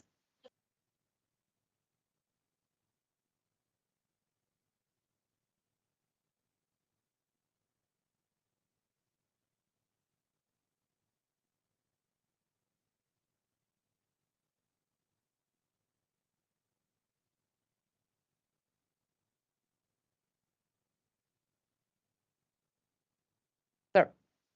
Absolutely. Any other questions? Right. Great. Well, as for next steps on the AP work stream, so we have shared the final report with the Academic Council, which includes some additional recommendations, these 4 key components you see here, 2 that are more focused on opportunities, and then 2 that are more of a report out, similar to what we have been doing with this group.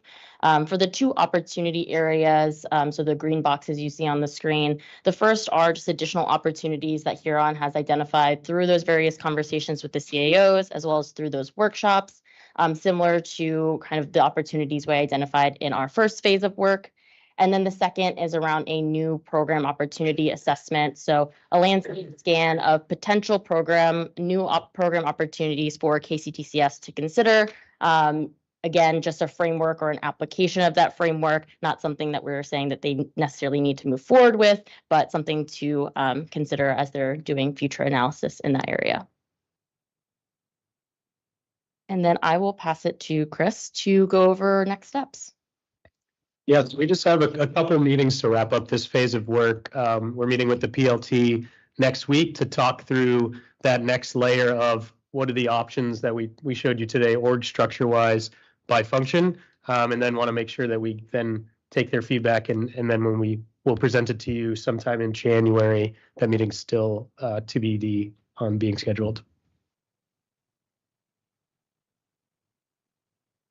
I have a question. I just want to make sure that during all these processes, we are getting feedback from the people that are being impacted directly from this, right?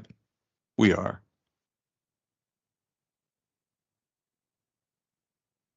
If I could ask, given that this was presented to the PLT last week, were there any questions, comments that we're not bringing up today that we should be aware of?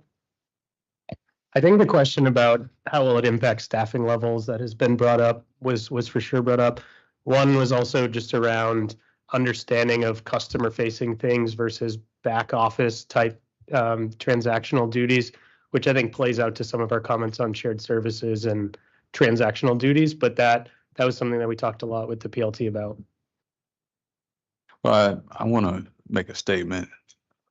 Backdoor deals and stuff are over now. So we're going forward with these things, and the presidents and the board and the cabinet is definitely going to take these recommendations and we're going to run with them in one capacity or the other. And it's going to be full transparency from the board all the way through to the colleges. So that's one of the reasons why we got in this spot, is we were doing things a little on the haphazard side, and we will not go back to that. But so, Dr. Wagner, you feel like the CAOs, they represent the faculty? CAOs represent the faculty. We've also gone through our faculty senate process, so I provide regular reports there, and so they are very much aware from that as well. Okay, and you've gotten feedback from them, and you've taken that into consideration? Absolutely. Okay. Because we haven't received the final reports and the real work where we can really delve more into with faculty and the full transparencies once they provide their final report. We haven't even received the assignments yet. They're not due till next Friday, the 15th. So then starting in January is when we take all the data that we receive, we examine it, and then we can have these broader conversations with faculty, with CAOs, with the entire group. Okay. Right now, it's been very much Huron led, and then once they provide their reports, we can move from there. Okay. But we have been providing feedback through the CAOs and through our faculty senate process. Do you anticipate that work will be completed before the end of this academic year? Because I know you're saying you're going to get their report back, like you're in January, you're going to have time to go through that data. No, institutional close starts. Out the door. No, institutional close is when we receive it, which is Friday. And so then we have the 2-week institutional close. Right. Then we'll have to have time to actually go through all 16 colleges' data, what they've provided, and then start having conversations. And the real work starts in the spring. Okay. Yeah. Thank you. Okay. You can finish next steps. Yeah, I think that was it. I think that's our last slide. Okay. What is next? Common class? So I think that we are going to take a break. Yes. But before we do, I would like to express my thanks to Huron. Been a better part of my life for quite some time now working with them, and they have at all times taken feedback and appropriately worked that feedback into their analysis and their calculations. And so I do appreciate the movement and the personalized service that they have provided. I'd like to echo that too. Thank you. Appreciate it. Okay, let's take, I'll take James Lee's lead. Let's take a 7-minute break. How's that? He was at 6:30. Oh, yeah.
So we are going on to the Huron project comp and class recommendations.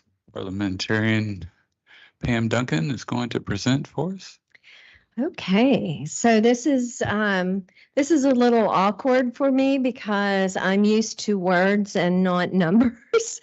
I am thankfully I have a really good compensation team that has been helping out.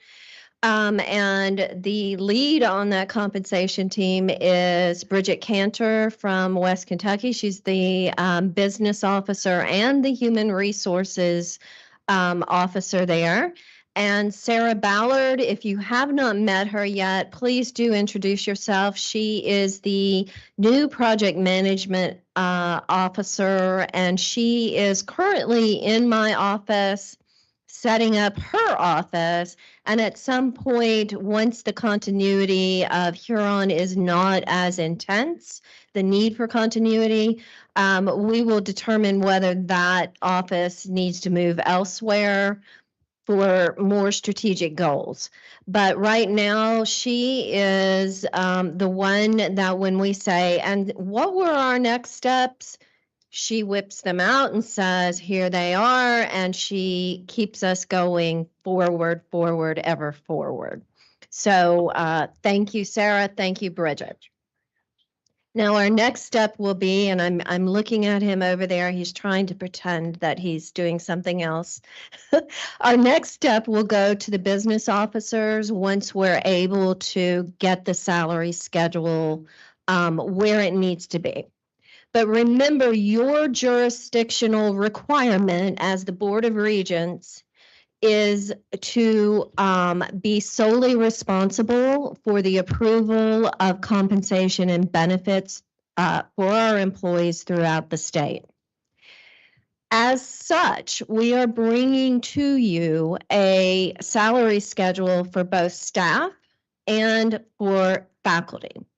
And if you will look at our recommendation, we got this recommendation from Huron, but not specifically that it was what we needed to do. As they indicate, we do not always have to take exactly what they're saying. So ultimately, previously, we had feedback from the presidents that we would like to have a geographic differential, and that resulted in a very complicated salary schedule.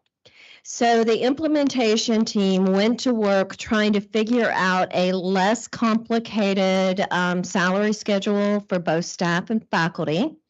And I think Buddy was extremely happy about that.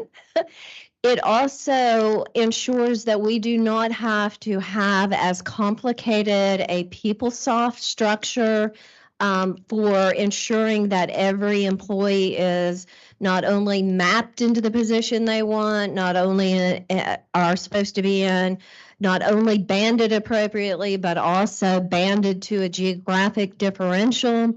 This gives us a very consistent and less complicated salary schedule. So just going down through this, we did talk to college presidents, the human resources leaders, faculty senate, chief academic officers, chief business officers, chief student affairs officers. And then taking all of that feedback, we did come up with this recommendation. We also want you to know that once this is approved, the other Huron recommendations will more easily fall in line, because until we have a salary schedule that will permit us to then validate, and they use the term calibrate, the pay bands for each of the positions, we can't move forward. So once we have the salary schedule, we will then go back to that position mapping that Huron has trained our employees on, and we will map appropriately. Additionally, the data is a little bit stale because it's 6 months old. So we will be running newer data. We will also run what we're calling data cuts that might make a difference as well as to which salary band you go into. And then once that happens, we'll be able to start banding people. And in that banding, we will know where you fall in it will also then depend on a lot of things. It will depend on certain policy and procedure recommendations that we are going to be drafting.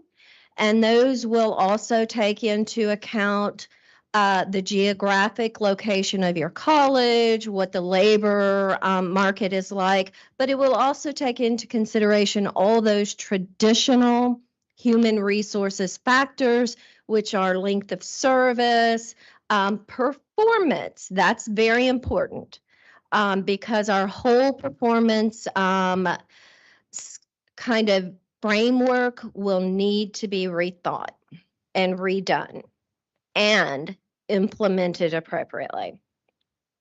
So we are also working on a promotion, a new promotion procedure. Right now, we are laboring under a promotion for faculty, a promotion procedure that is probably 20 or 25 years old. It may be as old as we are. And we really are behind. So what we will need to do is what we're recommending ultimately, and this does not need to come in front of the board. This is informational only on this part, is taking away the flat rate of promotion. So right now it's on a schedule of 500 for the first promotion in rank, 1,000 for the second promotion in rank for faculty, and then 1,500 for the last promotion in rank. Taking that away and providing a percentage. We have not yet determined what that percentage will be. We've been floating a few, still getting feedback on that, but providing a percentage focused around the years of review that it takes to reach those ranks. By doing that, we are hoping that the range, the penetration that you get in the range of the salary schedule will not then be lost upon your promotion, because the previous way of doing it, or the current way, I guess, because it's not yet changed, is that we promote you to the minimum of the band and then give you that flat rate. And then you're kind of back in the same situation that you were in before. So if you were hired in at a certain rate and then you go back to the minimum of the band above you, then it will be really kind of a disadvantage to you. Regent Jackson. Mm-hmm. So you're pulling up what's in onboard right now. We're looking at the 24-25. Mm-hmm. Okay. Correct. Okay, so on the faculty monthly, I didn't see that in the narrative. Is this whether you're 10-month, 12-month, or is this just the? This is the flat monthly, and then you ascribe the appointment period. So 10, 11, or 12, you multiply by that appointment period. And then in looking at the 23-24 salary schedule with what I received, it looks like in the maximum column, we have actually declined in all areas, or not? Like professor is 86.22 on this one, and in the 23-24 schedule, it's 98.37. Professor max. If this, what they sent me today is correct. On the professor solely? The professor line maximum column where it says 86.22, last year was 98.37. The associate professor last year was 81.24. This is 75.10. Well, the professor is 103,000 if it's 12 months. So didn't that go up? This is calculated monthly to monthly. I'm looking at faculty monthly 23-24 salary schedule funding for the Board of Regents. It is my understanding and I'm going to get Bridget because she's my numbers person. So here she comes to rescue me. So that actually is probably quite possible. I mean, and if that's what's there, that's what's there. And the reason why that would be, Regent Jackson, is because if you remember in all of the Huron presentations that were done, they talked about the breadth and the width of those pay bands and that was out of line. So they were bringing them and narrowing them in. And I want to say it was 10% or something like that. So that's the explanation as to where they came up with those pay bands. The other thing to keep in mind too is a lot of what their presentations was at that national 100% level. These don't reflect that. So this is actually, if you remember the 3 different pay structures, there was the 90, 95, 100. This is actually the 95. So if it was the 100, it would have been higher. I don't have those in front of me in terms of the numbers of what it would have been. But this is just lower from what we approved last year. Mm-hmm. So we're not even talking about Huron's numbers at that point. We're just talking about this band is lower than what we approved last year. The as a board. maximum, yes. All categories. Yes, or No. can we get that? Can we get the 23, 24 pay schedule, salary schedule up? The assistant professor was 56.93. This is 51.23. Associate professor 66.55. And am I looking right? Associate professor 66.55, and it is 62.59 here. So it actually looks like it has declined at a time when the board has made a commitment to appropriately compensate faculty and staff across the system. So that's a little concerning because to me, if you move the metric of what the norm is and you drag everyone down, I think that is self-defeating, and that is not moving in the direction that the board agreed to move in to consider retention and recruitment of talent. So that to me would be concerning. And it wouldn't impact, so your current employees, like nobody goes backwards. So if somebody is making, a faculty member is making more than the minimum of X, whatever pay band they're in, then they stay, they don't ever come back to the minimum just because you implement a new salary schedule.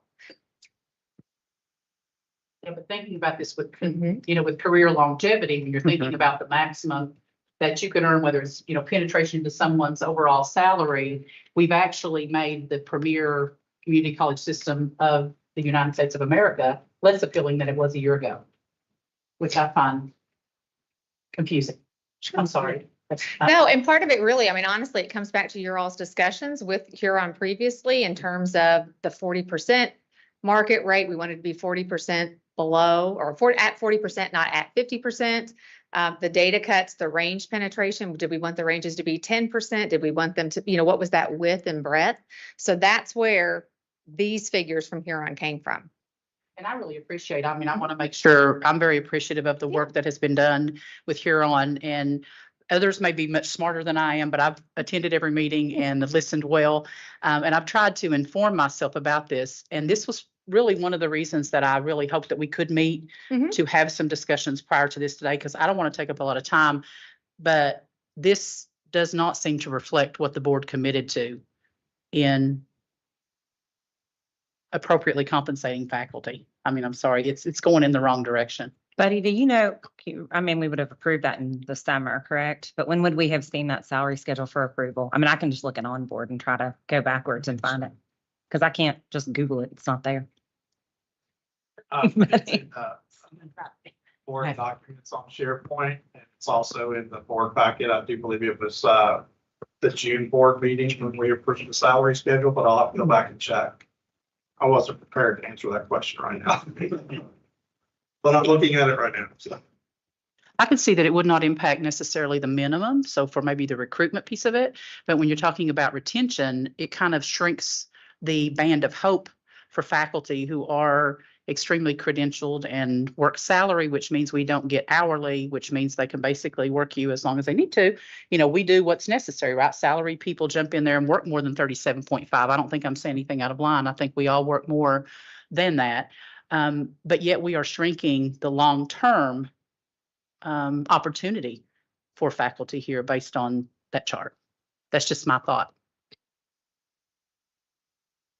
Do we know why Huron? I mean, are we saying that they shrunk all of these by 10% based off of what was approved last year? Is that the rationale that you were saying? So I do not quote me on that because I do not know exactly. I have to go back and look at all their presentations as well.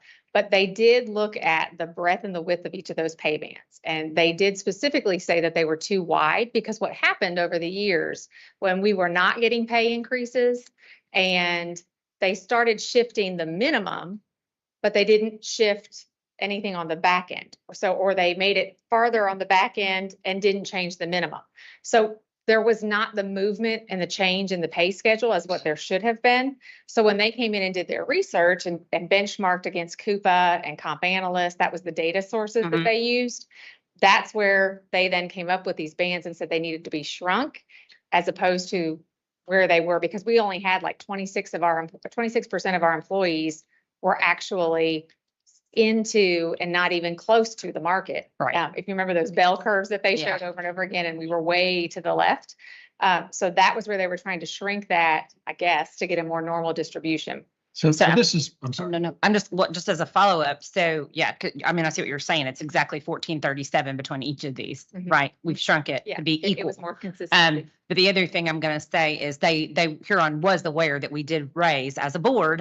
A couple years ago, we made the decision to raise the midpoint and the max, and we did nothing with the low, which is where all of our employees, mostly all of our employees live at KCTCS. We did nothing to change that. Now we're changing that, but we've lowered the max, it looks like. Is that accurate, Patsy? So let me also point out that we've gone from 4 pay bands for the faculty to 5, so that we have divided out the lecturer position, the lecturer band. Additionally, you need to know that the penetration in the range where you are is not necessarily current employees, a matter of the salary schedule itself. It is a matter of potential compression or a lack of addressing issues such as longevity or of performance, etc. So this salary schedule is not going to be the end of the story. The salary schedule is the beginning of the story in that it places current employees in a certain band. And then after that, we determine where you are in the new bands and either move you up based on these compression issues or on years of service, etc. So as Bridget said, you're not going to go back. Current faculty are not going to fall back, nor are any staff members going to fall back in pay. But if you are appropriately where you are supposed to be in the band, then you will stay in that salary range. But then for those who need to be adjusted based on compression, that work begins after this salary schedule, during the time that we are calibrating, etc.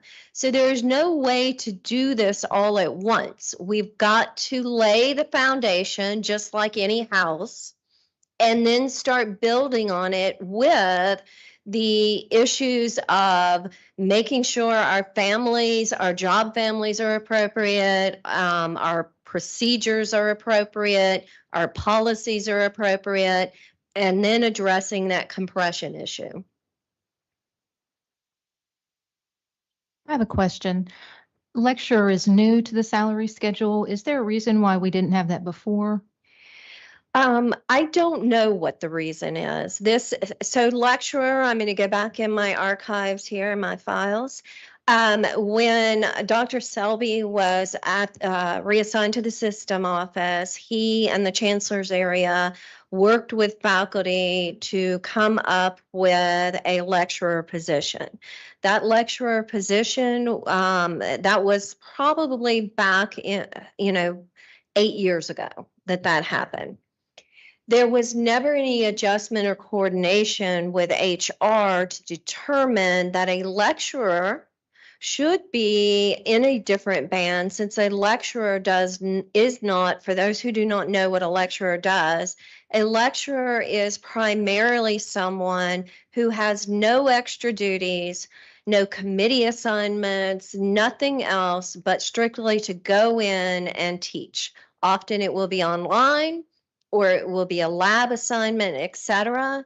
And so I think it was just a lack of coordination between the academic side and the HR side. Pam, I'll add some commentary. I happened to be in a chancellor's office at that time. I remember when Dr. Selby came up with that idea. It was a request from the colleges because they were hiring more folks who were doing full-time work, but they weren't doing work as Pam described, working on committees, faculty senate, all of those things. They really, as a matter of fact, some of them, this was at the beginning of some faculty who were working remotely, to be honest. Some of them were teaching online. It was the explosion of online. But where we did fail is we never, as Pam just illustrated, we never adjusted the salary schedule for that. What you did is you just put those folks in the instructor line somewhere there, although their job description, their responsibilities as defined by their PPE and all that were totally different. They didn't have those things. And this was something that was happening at the time across the country. So you have a lot of higher education institutions who have folks who are purely lecturers. They don't do, but I would bet if you were questioned, some of the colleges, they don't have a lot of people necessarily. I don't know about you, Bridget. I know that most colleges don't have a lot of people in that category. That was actually my next question. How many are actually utilizing the lecturer position? How many colleges do we know? I think some colleges do more than others. In my experience, and no one's here to correct me, so I'll just say it. Most of the lecturers I have encountered have been at Jefferson, but there may be just as many at Bluegrass and Gateway. I think it's the larger colleges where they have more lab sections or potentially online courses that are kind of one-offs. This is just a quick question because I'm super nosy. So the lecturer and instructor, right, we're talking about the performance planning document that you have to do every year as a faculty member. So the lecturers are not beholden to that. Then how do we evaluate a lecturer? So lecturers are more of a flat performance evaluation. They do not necessarily move up in rank. I think they still use the faculty promotion PPE, but it is adjusted based on the fact that, you're not going to have internal and external service, et cetera. So, Patsy. I'm sorry, Regent Jackson. So on the staff, and forgive me, Pam, if that's in the narrative, I may have overlooked it, but so the staff, is that incorporating the college staff as well as the system staff, excluding executive staff, or is that all staff period? So let me pull this back up. Are we on it? I probably overlooked it. I'm sorry. I need to log back in. My computer has gone off. And correct me while we're looking for that. Correct me if I'm wrong. With the staff, we're looking about the expansion by 3, correct? So, right. So let me talk to you about why the top 3 are gray and the bottom 3 are gray. And then, but first, let me answer Regent Jackson's question. So non-banded still exist. So that's still executive level employees. So that would be all of PLT and all of cabinet, and then your president, acting President Ferguson, and then Dr. Quarles. They are non-banded employees, so they are not represented here. Now, I know that the board has talked about looking at executive level compensation, and so that will need to be done separately because it was not part of the scope of work in Huron. So we will be bringing that back up and discussing that. But right now, what we're looking at is the new salary schedule of 20 bands, and the gray ones, 1, 2, and 3, and then down for the 18, 19, and 20 really represent people that we do not have employees in right now. So there's no scenario out there in the colleges or the system office where a banded person would fall into these salary ranges. But that doesn't mean that times don't change. We know they do. And so these were benchmarked and recommended to us, but we did want to point out that no one is as low as 1, 2, and 3, and no one who is banded is as high as 18, 19, and 20. But this gives you, even so, going ahead and approving these bands gives you the flexibility in case there is ever something very highly specialized that you might need. Somebody who specializes in patent law is going to really command more than I do for a position, because there are a lot of requirements for patent law. We don't need someone specialized right now, but who knows in the future what you might need. Can I show my stupidity Mhm. for a second? As they know, in my organization, I spent about 11 years in human resources, and the HR director hates every time I get into this because I base everything on what was happening in 1990. I guess just a couple of questions for me. You know, what are we trying to accomplish here? Are we trying to establish a structure that meets the needs of the entire organization as a whole? And that's one question. The second question is the numbers that we're seeing, are they benchmarked against other similarly situated organizations? And we feel comfortable that we're benchmarking, I think I heard you say at the 40th percentile. Is that right? Okay, so those two things are true. So now what it feels like, I mean, what I think we're getting to here is now you have to drop everyone into this, because the fact that we all have admitted that we have compression is going to create a need for more dollars on the backside of this structure and an adjustment of this structure. So all that being true, is what we're trying to do is to establish the first, if you will, model by which we drop it all through and see where it plays out. Because, you know, we've made the mistake in healthcare for my entire career, and finally we've gotten over it, of putting more money in the front of a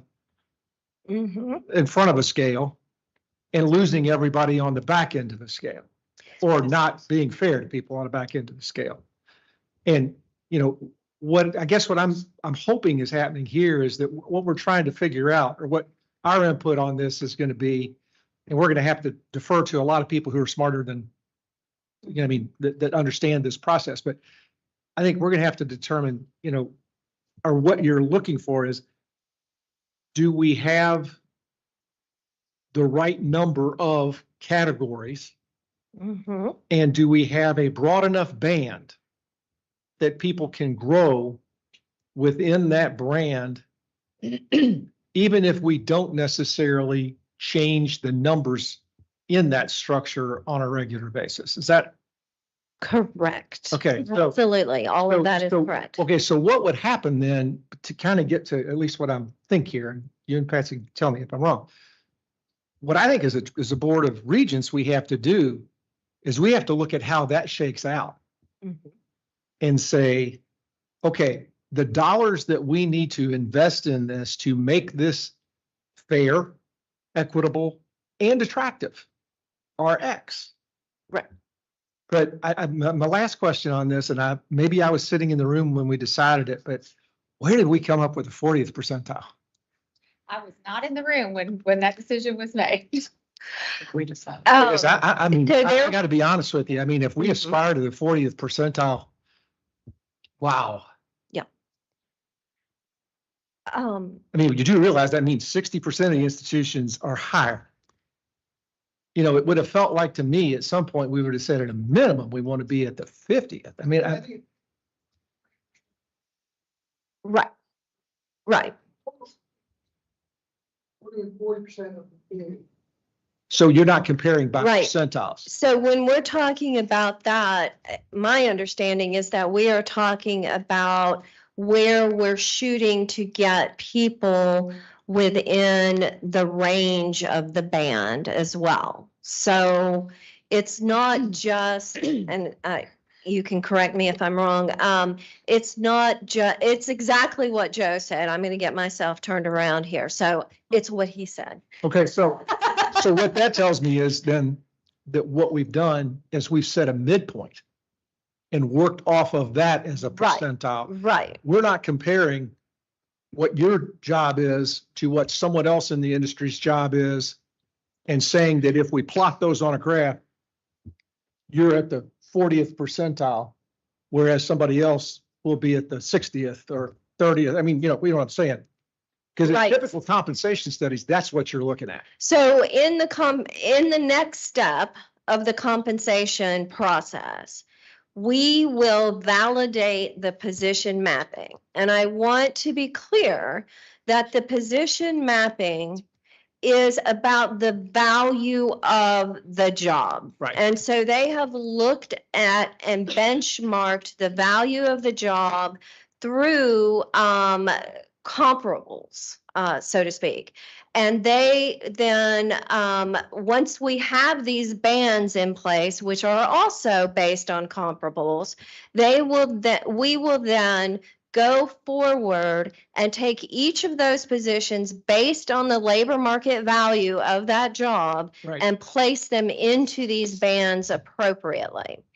So there might be, for instance, in my office, my attorneys will be in different bands than the employee relations manager in the Exactly. office or whatever. And we will be in different families. So no longer will you look at a unit and say, hey, all of these people do X. And so they're in payroll services, so they're all going to be paid a certain amount. What you're going to say is this job is appropriately titled as, a administrative assistant 1, and this is some information that we sent to Regent Herdink as well. So administrative assistant 1, 2, and 3, senior administrative assistant, etc. So where you fall in those bands will be determined by what your job is, and we can't do that until we know what the bands are. Yeah, and I guess from a Regent standpoint on this, for me, this is a very critical exercise that we're about to go through here. And, from my perspective, what I want to be able to look, or at least what I think I want to be able to look someone in the eye who does this job every day and say is that we have benchmarked what you do against the industry in a comparable way. Here's where you fall in that. Our comp philosophy is this. Yes. We either owe you some, you're where you are, you're perfect right here. So we're not going to move you at all, or you're way ahead of where you should be, but we're going to stop right there until the market catches up with you. And that's exactly where we are. I feel much better. That is exactly what. Because I'll tell you what, this is going to be a big number. Yep. I mean, because it's going to be a big number. all of that framework sets the beginning line for what they're calling the future state of work. So the compensation playbook, the policies, the procedures, all of the position mapping and titling and career pathways, all of that sets the line. And not only do you have to deal with that, but we're going to have to go back and say, based on all of this, how do we determine we are going to deal with the compression issues that occurred because of the lack of continuous cost of living increases? So, and I guess my last question on this. So what then becomes really important is the appropriate definition of those roles. and how they get dropped in? Right. And is it done equitably across the system? And that's what we've been working on for probably 8 months now. And so each of the HR directors has met with leadership and various supervisors. For instance, the compensation team here at the system office came to me and brought all of my positions and said, this is where we believe they're mapped out. Do you agree? Why do you not agree, et cetera? And that exercise has gone on all over the system to determine where jobs fit. Now, here's what is going to be the big change in philosophy is that we've never really talked about the value of a job. What we've talked about is really, hey, we've got a need. Let's create, let's write a job description for this need. And then we might start piling on some other job duties. And then let's figure out where the appropriate salary is.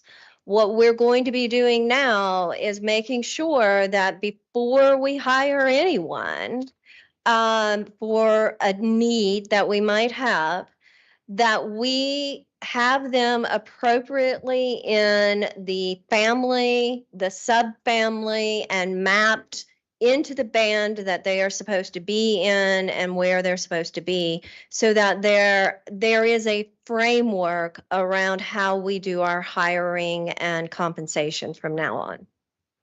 And I think it's important to note too, in terms of how the mapping has started already and what has happened, Huron actually mapped everybody first.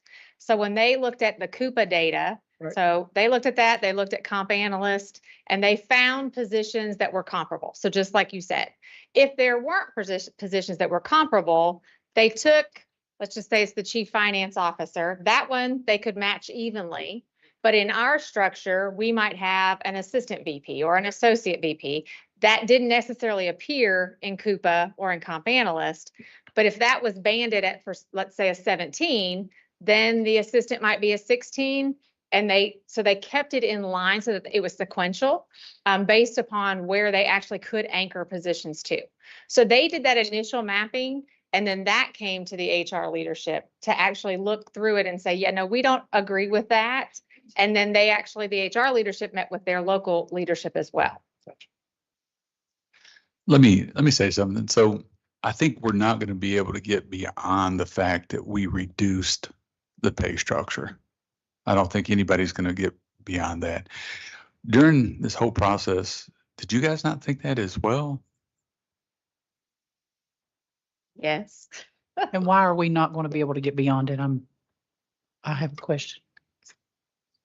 What do you mean? Beyond the fact that we're getting ready to vote to lower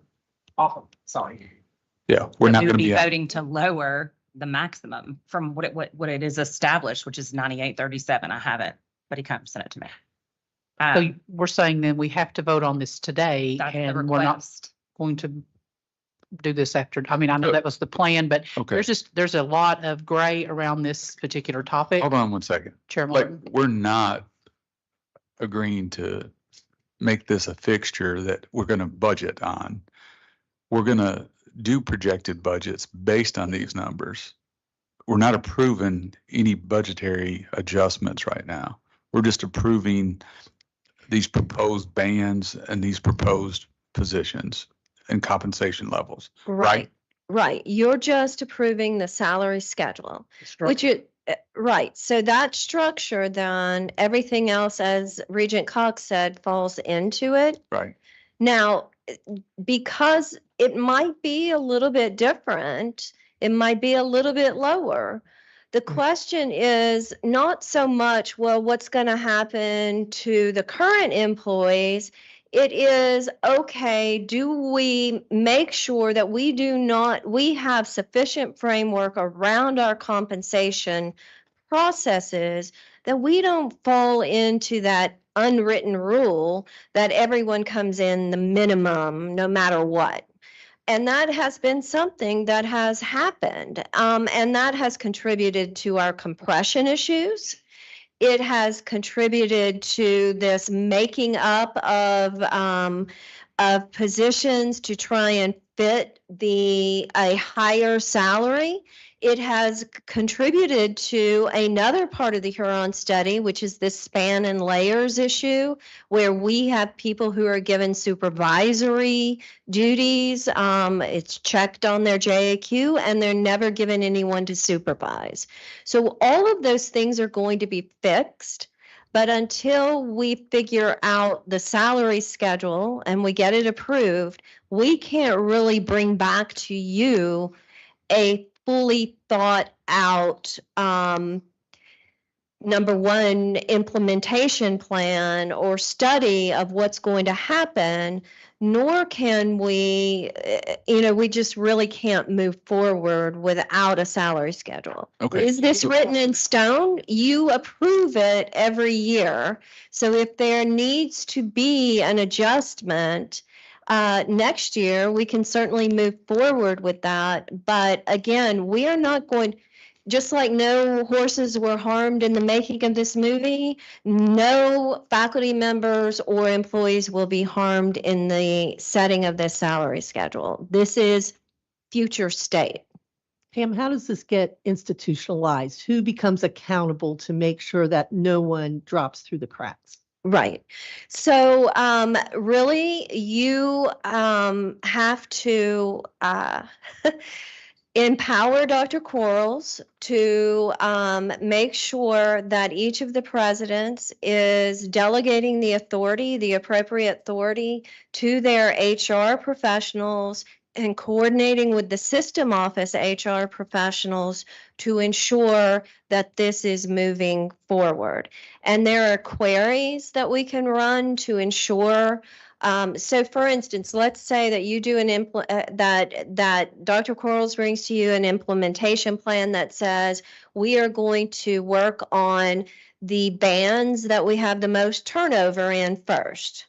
And we're going to make sure that happens. So for instance, I have heard from BCTC that their advisors that fall into a certain band, their certain student services people have an extremely high turnover because they can go to UK and make a lot more money there.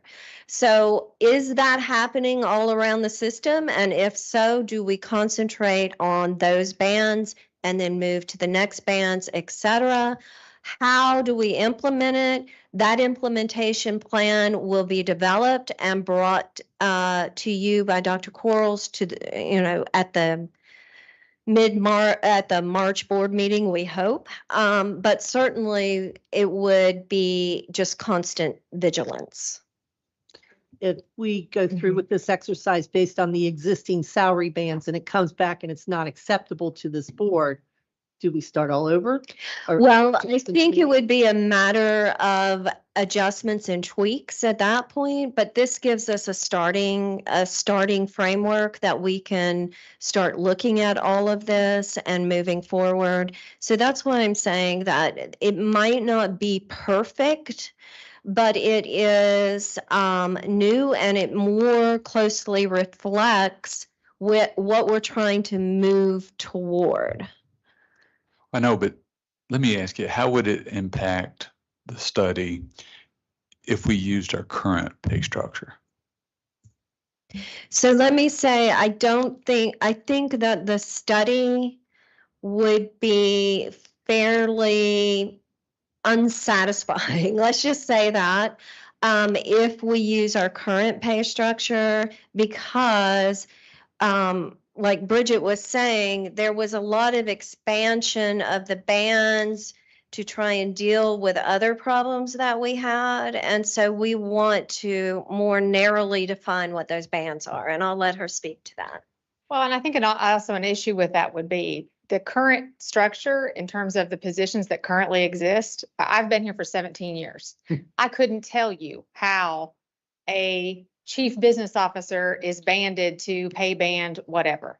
That knowledge is I don't think it exists, honestly, amongst the system. So that would be very difficult to do because we wouldn't know what band does what position go in. But because if you're not changing the salary schedule, everybody right now is at least making the minimum. So there wouldn't be an adjustment that would have to occur. Whereas with this, the minimum goes up. So you are going to have to adjust at least everyone up to that minimum. Yeah. So, yeah, I mean, like, I'm looking at these side by side now. So, you know, Patsy, by adding the lecturer position to the new 24-25, we're now paying an instructor $489 roughly more than we paid our instructors last year. So we are raising the minimum. I see what they're saying. I mean, we are raising that minimum column because instructor didn't exist last year on our salary schedule. So everything's been raised by, you know, I mean, the professor's been raised by about 500 some odd dollars. You know, our favorite phrase, I don't math, I English, but we've raised those minimum. Now we have dropped the maximum. I mean, we were looking at last year at 98.37 for a full professor being paid at maximum, and now we're taking that down to 86.22. So that one did fall. But and I don't know if that's the addition of the lecturer position that's kind of tweaking, and of course maybe the Huron of closing that window. But I mean, for all intents and purposes, I've kind of, you know, yelled at the wind for the last couple of years, as we all know, about raising the minimum.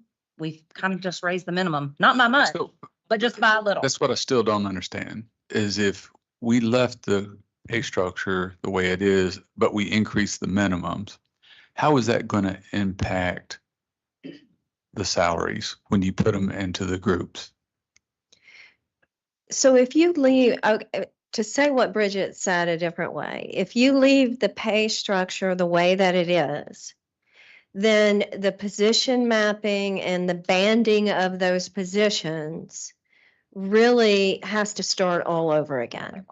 Because right now, what we have is based on some form of those three complex pay structures. So this is the 95th one. So this is a pay structure that Huron represented to us. And in doing that, we have determined in some respects what puts people into certain bands. Whereas Bridget was saying, we have to refigure all of the bands that people fall into based on different benchmarks then, because we have not necessarily appropriately banded them. There has been no policy or procedure surrounding the banding. And I don't know if it would be helpful to put up what we gave to Regent Herdink when he asked a question, but it kind of shows you all of the concepts, all of the questions that go into the banding of a whole group of employees that fit into a particular family. So let me say this.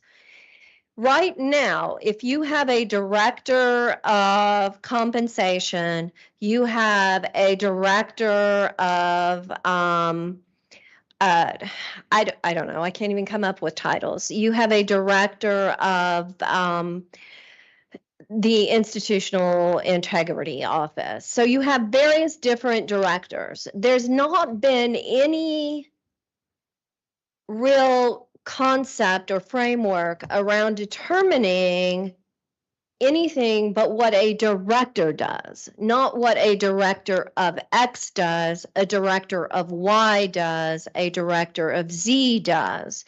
And that's where the value of the work comes in, not just that they're a director, but they are a director of a certain subject matter that is either in high demand or not in high demand. And that's where the value of that job comes into play. Let me ask you a simple question. So you have an instructor that's making $5,000 a month right now. What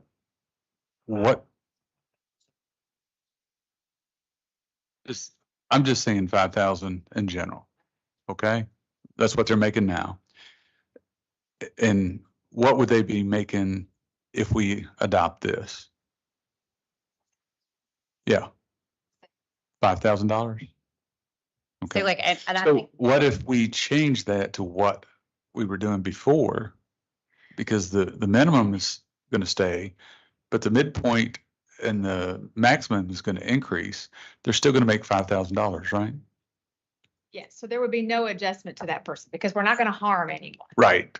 But right now, the minimum for an instructor Yeah. is like 3,600 and something. 89. On top of my head, yeah. So if you were hiring, it really does impact the future state more than current. Because if I was hiring, I have to hire, and some of the schools do hire that minimum of $36,000. Right. Whereas with this one, I would have to at least offer 40,000, whatever, if I was doing a 10-month faculty member. Does that make sense? So, okay, so like, say brand new English instructor, right? Maisel, I'm sorry, Maisel, I'm using you. We're hiring a brand new English instructor. Doesn't really matter experience for us. For our purposes, we're hiring them in an instructor. So on the salary schedule that we approved last year, I could hire them in at $34 per month. So 36,000 a year. With this new one, I would have to hire them in at roughly $40,000 a year. They go up because we added the lecturer role because it did not exist on last year's salary schedule. And I thought that was what we were trying to do, is get people away from the minimum. Oh, yeah. Now that depends on the college president and the search committee for that position. And you could probably talk about that more. That's determined based on years experience. What are they bringing? Have they taught community college level English before? Are they coming from a university? Are they just an adjunct? Are they a part-time person? All those factors would go into saying, well, like nursing. Nursing is a great example. Are we just going to hire a nurse in at $40,000 a year when we know what they're making in the private sector? Probably not. We're going to give them some kind of adjustment based on their experience, correct? And so I don't mean to be flippant by saying this or to put it down to its most basic. But when you go to the grocery store and you look at all the apples and you see a Honey Crisp and you see a Gala and you see a Red Delicious, clearly I love my apples, and you see a Brayburn, you're not going to pay the same thing for them. It's the same with employees. And that in kind of an egalitarian academic, just rhetorical way, that hurts people's souls. But the fact of the matter, that is business. And business has to have a framework around which it works. And this structure gives us a framework to put onto it. Why does the Honey Crisps cost more than the Red Delicious? Well, because it's a rarer apple and it's harder to ship. It gets damaged, it takes more to grow, etc. And so we have to pay more for it than the Red Delicious. So we're setting the backbone with the structure of the pay, but I need to know that we're going to have a policy consistent across all 16. Yes. That we are not going to say, well, we're hiring everybody in at low, or wink, wink, we're going to, which used to be the case, which it was not. It was not. You didn't have to, with presidents. And I think we've said this before, that it was left up to the discretion of the president. And that's the good point, is that you can't, we have to create, we've got the compensation playbook that's in rough draft form right now. You have to create policies and procedures around it. And then, by the way, you have to hold people accountable to not living up to that structure. And you cannot have whisper policies. So you can't say, yeah, here's our compensation playbook, but please hire everyone in. And Regent Whitten, you make a good point. I know some of the regents in some email correspondence asked those same questions. And that is true. There was, as Pam just, the whisper policy. You would call the system office as a college president.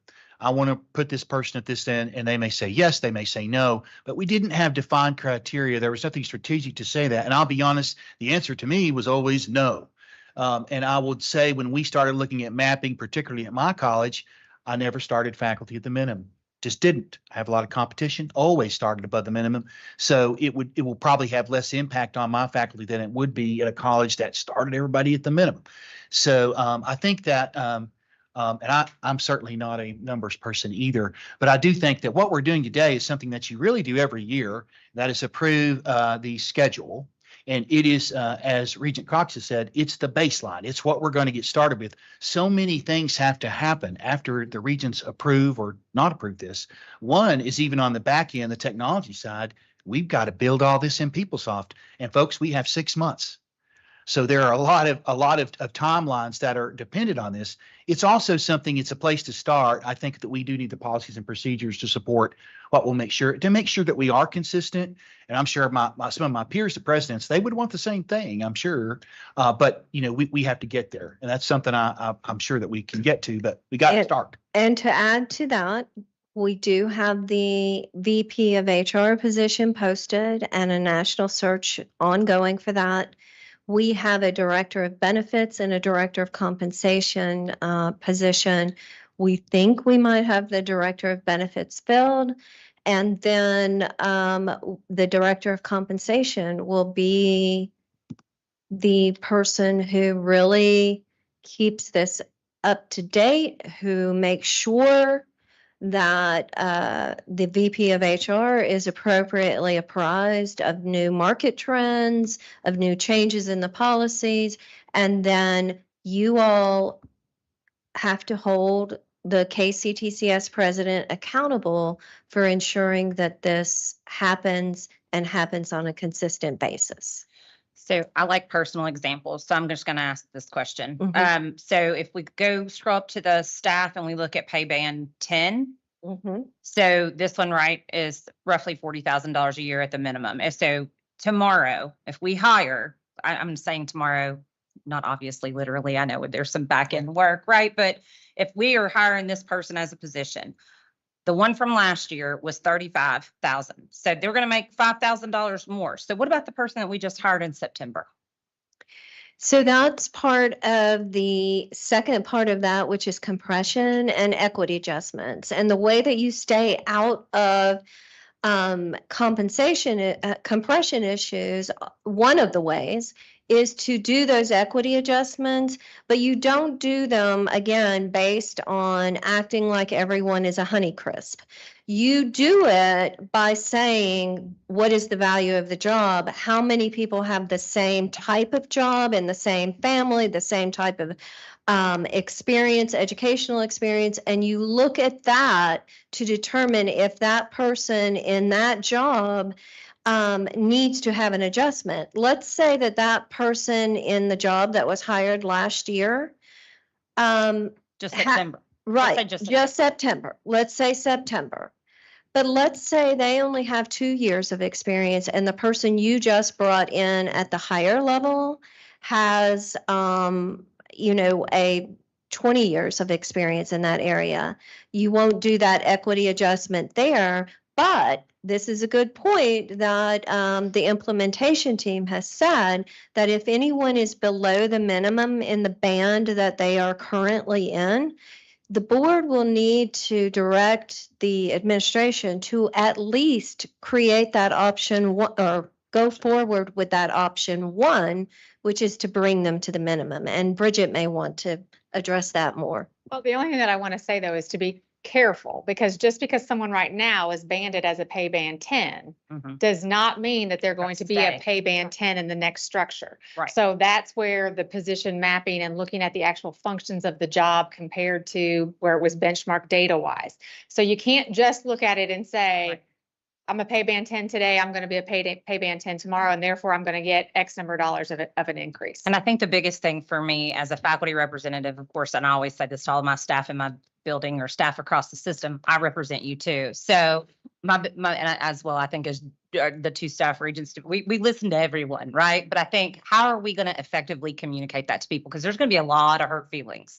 Yes. A lot. There are. I mean, we've had hurt feelings when we did the FLSA exempt, non-exempt looks to determine who is an exempt employee and who is not. And that's a federally driven law that in many respects we have no option but to, if you don't meet the exempt eligibility in the job descriptions, then you have to be, or vice versa.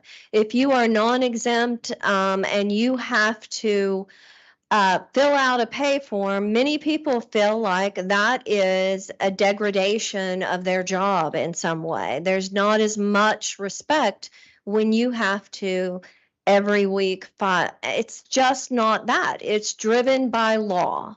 And so we have to be very careful about how we talk to people about their jobs, because their whole identities can be really aligned with what their job is and the fact that they are dedicated to this institution and to the students and the people that they serve.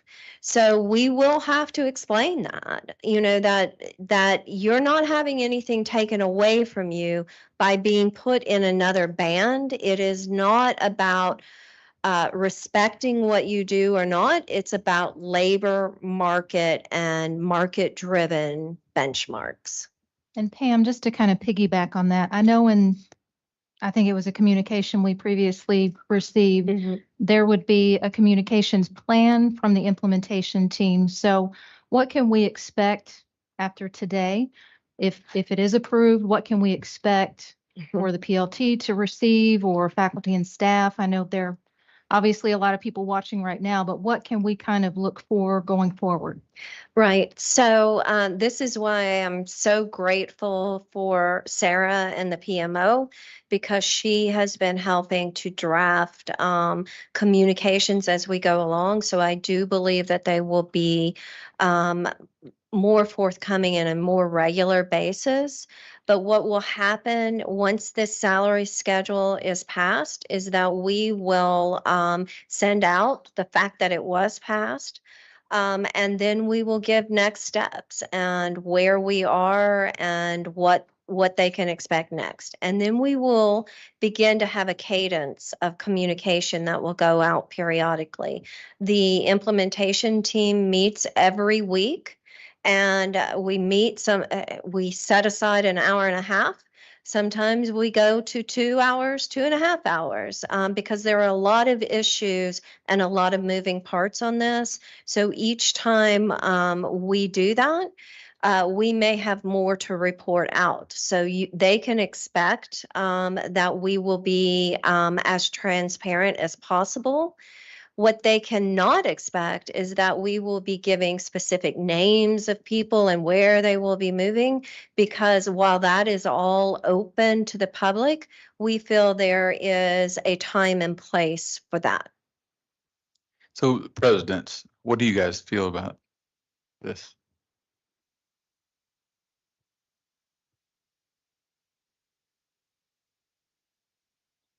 As you can see, there's a lot of questions about this, and we had lots of questions and conversations about this too. I think we have to take a step back from this and remind ourselves where we came from and some of the struggles we've had in the past. Number one, the pay bands have stayed stagnant for how many years? As long as you can remember, Bridget? 20 years? They've never moved. So as you think about these pay bands, one of the things that Pam mentioned, I think it got lost in the conversation, is that the board, as a recommendation that came from Huron, to us, and I believe to you, that you go in and you look at these pay bands, the minimums and the maximums every couple of years and adjust them up. So if we're worried about the top of the faculty pay bands, for example, every couple of years we go and we move the whole pay band up. A couple of years later, we move the whole pay band up. Does that make sense? Mm-hmm. And so that is a key piece to this, that not just that you are accepting, if you choose to accept these pay bands, but you also accept the notion that in the recommendation that we go in and adjust these up, faculty and staff, every few years, or adjust them according to market, I guess I should say. That I think is a real key piece to remember, because you did notice that the minimums went up, but we're worried about the maximums. Well, the maximums will go up as the minimums go up as you evaluate every few years. The other piece I think that is really important to remember of our past practice, and Larry, you may have mentioned this, we have only been able to use the bottom half of the pay band. What I mean by the bottom half of each pay band is the minimum up to the midpoint. We didn't have access to the top half of the pay band to pay our employees with. This model allows us to use the entire pay band. Does that make sense? That's a key feature in this thing. So those would be the things that I think you need to keep in mind. In addition to accepting the entire structure, you have to also understand our past practice, but also that we need to adjust these pay bands. And it's almost part and parcel, in my opinion, which is why I support this, is that we have the philosophy and put in place the practice of adjusting pay bands every couple of years to reflect market.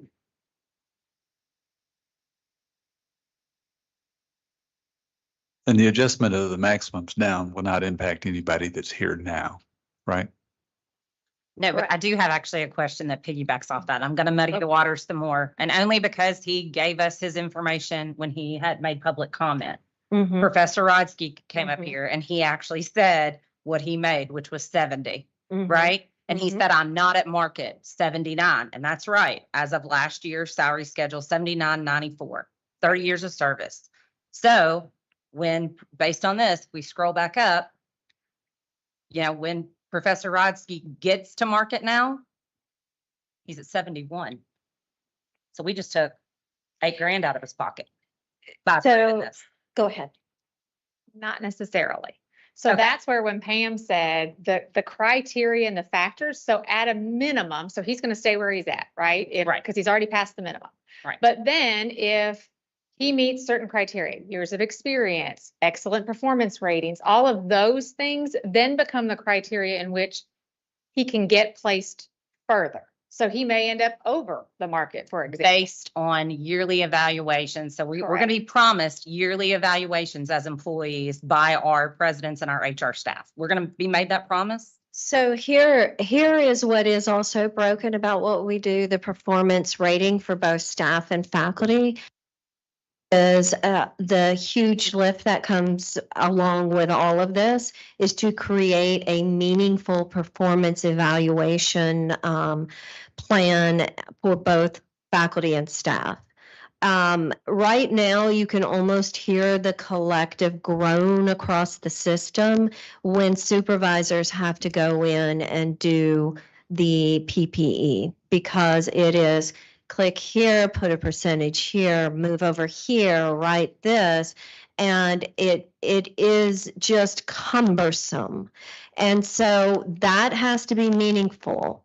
And that is another part of the compensation playbook and the policies and procedures that need to come into place. And that's why it's so critical to have that VP of HR who can come in and say, this is, you are very far behind. I mean, long ago, we talked about, hey, there are lots of ways of doing this. Is there a easier tool? And also, as a board and as an institution, we have to commit to meaningful performance-related increases for people, because there is nothing that harms morale more than having the person sitting next to you who appears, I'm not going to cast aspersions on anyone, but who appears to be doing very little while you are staying till 8, 9 at night,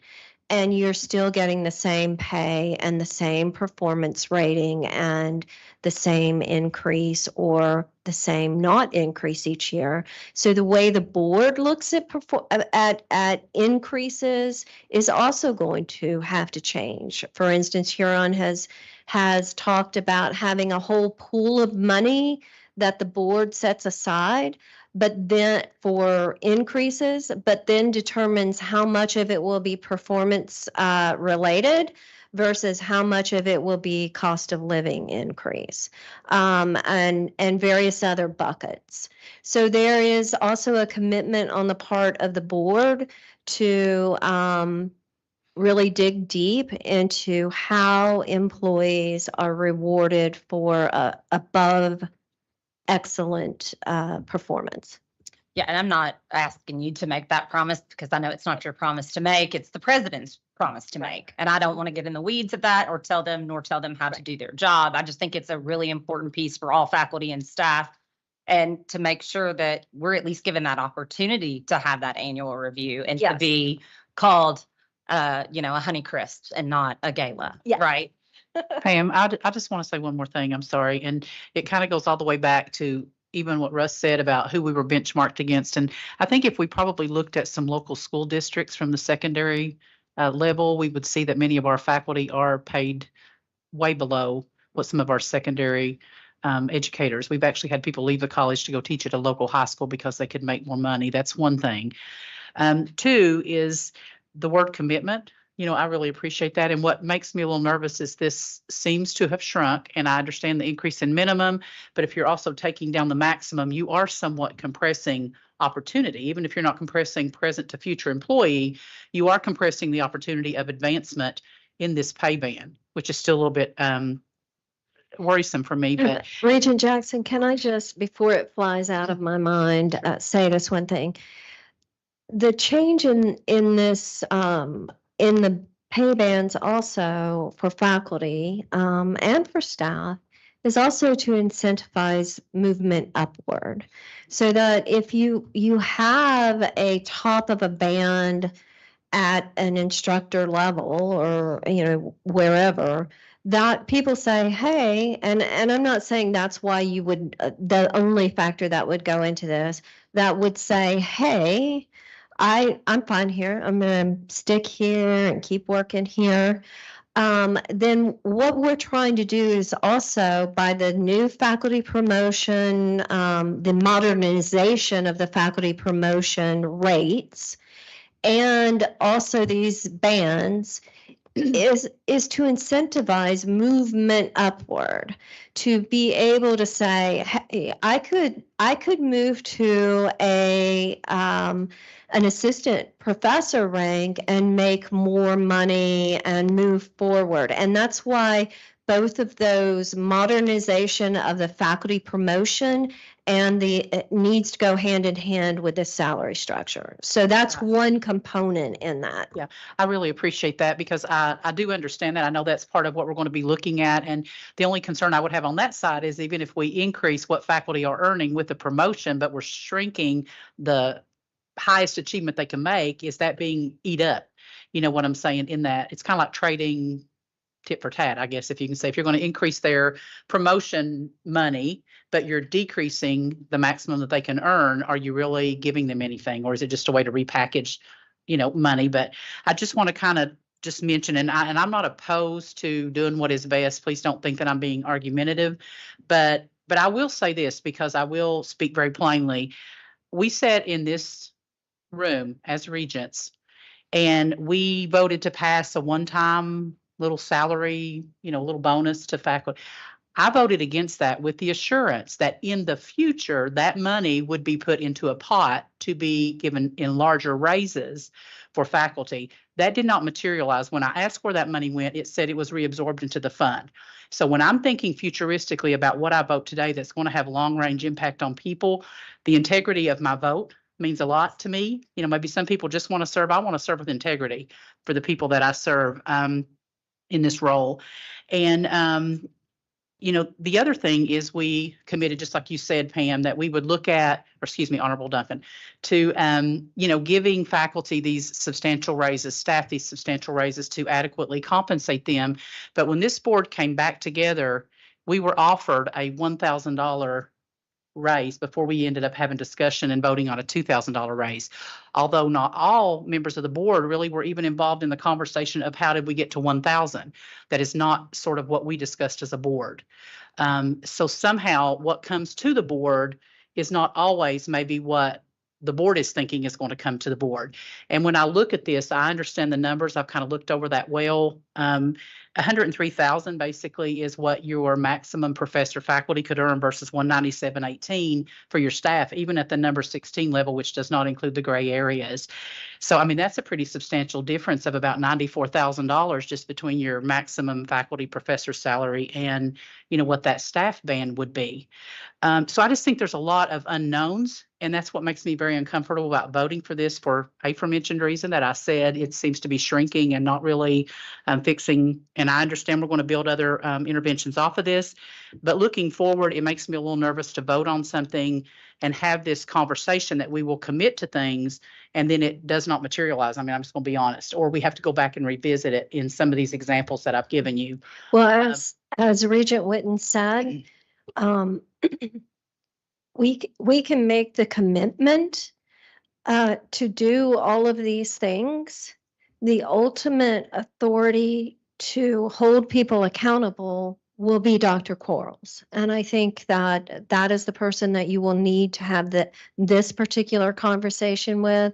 I can tell you that I am committed to ensuring that the Huron project moves forward in an appropriate and equitable way. But I can't, as one single person, make that happen. And I can tell you that the HR directors and the implementation team, they have been working very hard on trying to come up with concepts for HR equity that are both good concepts for HR, but also fiscally viable for our colleges and the system office. Bridget, do you think that we can get by? Do you think that the justification of how we're doing this with the guarantee that we're going to make adjustments to people to kind of build them up and not leave them stagnant, do you think that will overcome the perception of us lowering the midpoints and the maximums to the staff and faculty? I don't want to speak for everybody. I mean, that's hard to say, but this is what I think. I think that yes, like Pam said over and over again, we have to start someplace, right? I agree. And the majority, when you're looking at the actual numbers in scenario one of moving people to the minimum, and I think Professor Rodney said it does impact staff more than it does faculty. And part of that has to do with the market and the data that was used, that Huron used to do it. So I think that there will be far more that are impacted. But yes, I think the conversation about compression is the biggest conversation that is out there amongst faculty and staff. And for that not to be addressed at some point, whenever that is what they want to know. You can explain to them that, yes, they're banded into this because of the market, what their job responsibilities are. But for that 30-year employee or that 25-year employee, they want to know that that is valued. So that's what I think. I think that compression piece is going to be a very big item and topic for them. They want to know that that's what's going to happen next. So to that point, let's just say we approve this and the process begins. Then at a subsequent meeting, what we would be given as a board would be, here's the cost to do what this is, Correct. The way that it needs to be done. Correct. This much is compression related. This much is increase related that just results from a new Correct. salary schedule. So I mean, when we approve this, we're approving you to go do that and bring that Correct. back. Yes, that's exactly right. Because there would be, in my opinion, as I think about this, multiple. So you've already seen 4 scenarios, right? But only one of them had anything to do with years of service. Right. So one option that might come back to the Board of Regents is, okay, well, we know we had to move everybody to the minimum, but then are we saying if you have between this and this, you get X amount of additional money? That might be a scenario.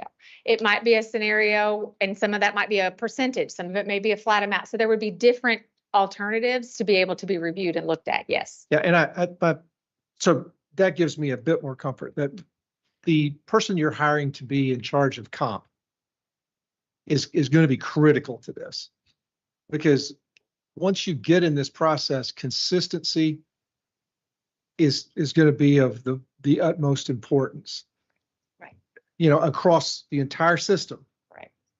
I mean, having 10 hospitals, I can tell you, you take your eye off of it, it's, all of a sudden you've got a different structure. So I hope, and my comment as a region is, I hope that we empower whoever this person is, to be really tough on consistency Well, in doing this. that's going to be our decision.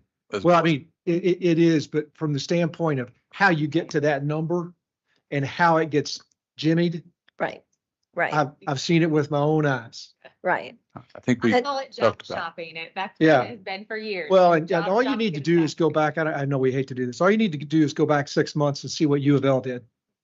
Yes. Exactly. Well, and on that note, when that all came out, the implementation team was on it.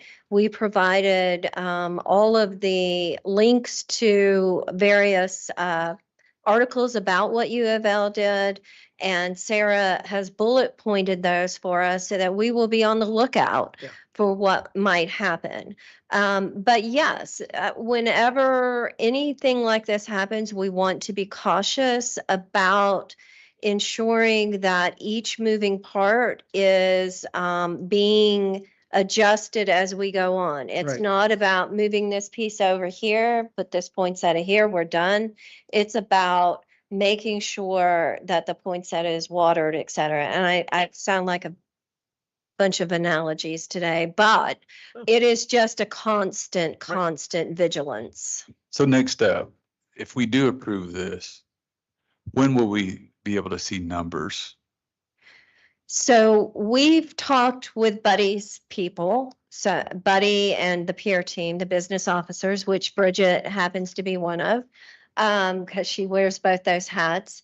And, you know, they need to start budgeting. So we're hoping that we will have some numbers at least by the end of February that would be able to be vetted by the budget people and then brought to the board for consideration. But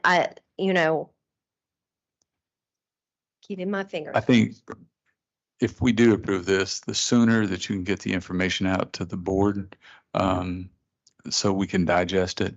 And I would recommend us taking some examples of different bands and different positions and say, okay, just like what I said earlier, if somebody's making 50,000, what are they going to be making now under this situation? And show where, if we do compression adjustments, how that will impact them. So we can actually see as a board, because all these different scenarios and all these different situations, it's got us all kind of befuddled because we're not in it. But in the same token, if you show us examples of what's really going to impact, then it would make it a lot easier. Right, and we agree. We sort of started that with showing Joe Herdink how we would kind of come up with different people. We use the administrative assistant row, what goes into determining where they fall in the band. But we can certainly bring in examples of specific jobs, but we've got to get, as Regent Cox was saying, those pieces pushed down into where they belong so that we can then tell you where they will fit within that band. And I think too, to further differentiate between 10 and 12 month is really going to be important, because obviously when people's contracts stop and they have 2 months off in the summer while other people are working for the same money, that's probably not going to be real appealing. So I can understand that. But that's what I'm saying here, though, that there are differentiations there that are not in this visual. This is just like kind of numbers and this is what it is, but Well, there are so many other why they did variables. for month. I'm sorry. I can now see why they did it by month, because, Yeah. if you work 10 months. Well, it's monthly salary, but the base is, it's an annual. You're presuming this is 10 or 12 month for faculty when you say monthly. So this is, So if you take 10, if you Right. work 10 months, you You just times that. If you work 12, multiply it's 12 by. times that. Okay, so you're not considering it see, there's not really enough for me to understand what this is now. Yeah. I just had a couple of comments. And looking at the faculty ranks, I just want to make sure that we are looking at it from a holistic standpoint with all of the information that Huron presented about, the feedback from the CAOs and what we're looking at as far as maybe changing some of that. And I guess one of my concerns would be one of our biggest challenges is the hard to fill positions. And so just making sure that we do have those parameters in place for when we're trying to hire like an instructor for a line worker program or an allied health person, that we do have those guidelines down the road in place that we can have that flexibility to where we're not sort of locking ourselves in with this structure. And I also want to advocate for, and I'm hoping this will be part of the mapping, but that we will see something for staff as well, that will allow them a progression, something similar to faculty, not exactly the same, but something where they can move up and have the opportunity to look for, if they're in the same job, maybe move up in pay or something of that nature. So I would advocate for that as well.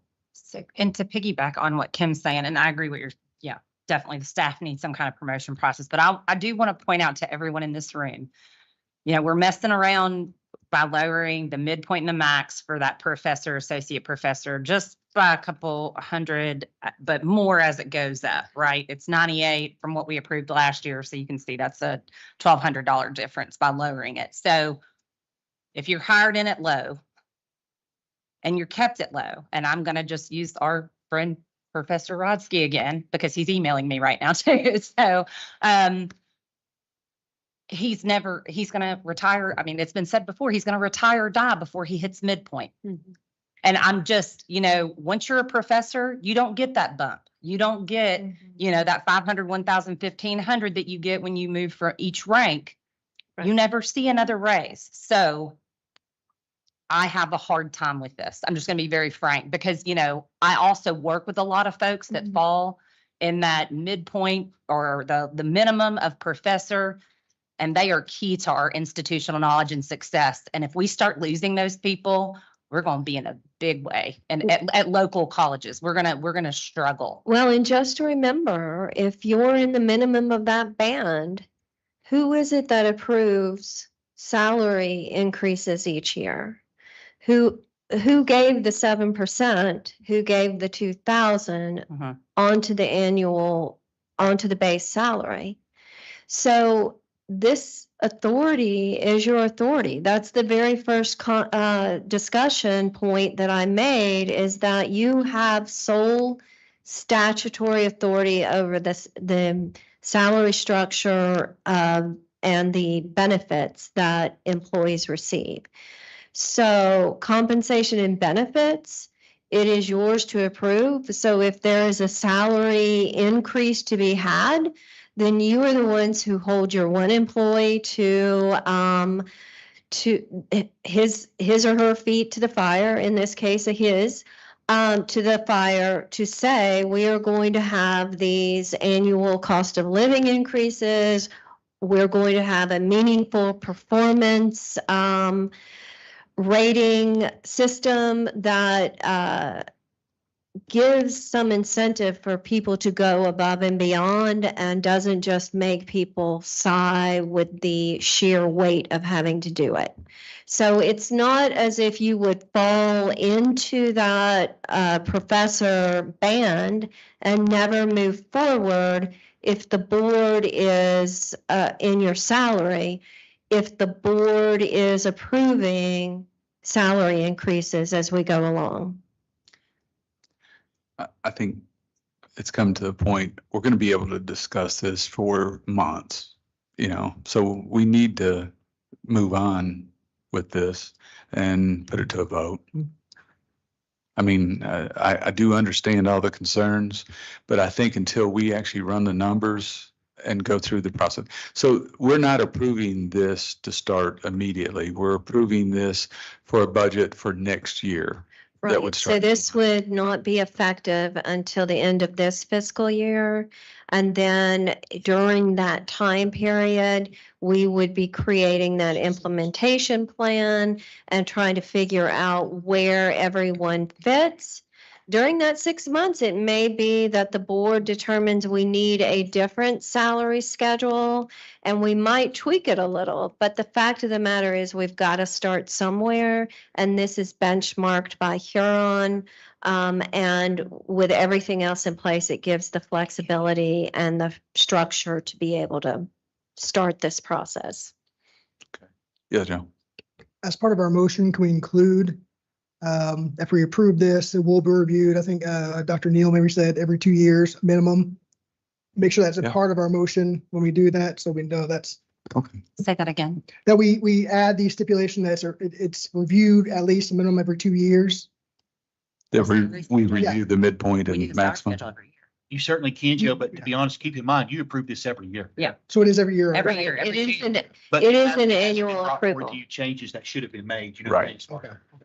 But Huron has recommended that the compensation playbook and the policy surrounding this have a definitive review schedule, which every policy, no matter what area it is, should have a definitive review schedule. Otherwise, we're where we are right now with all of our policies.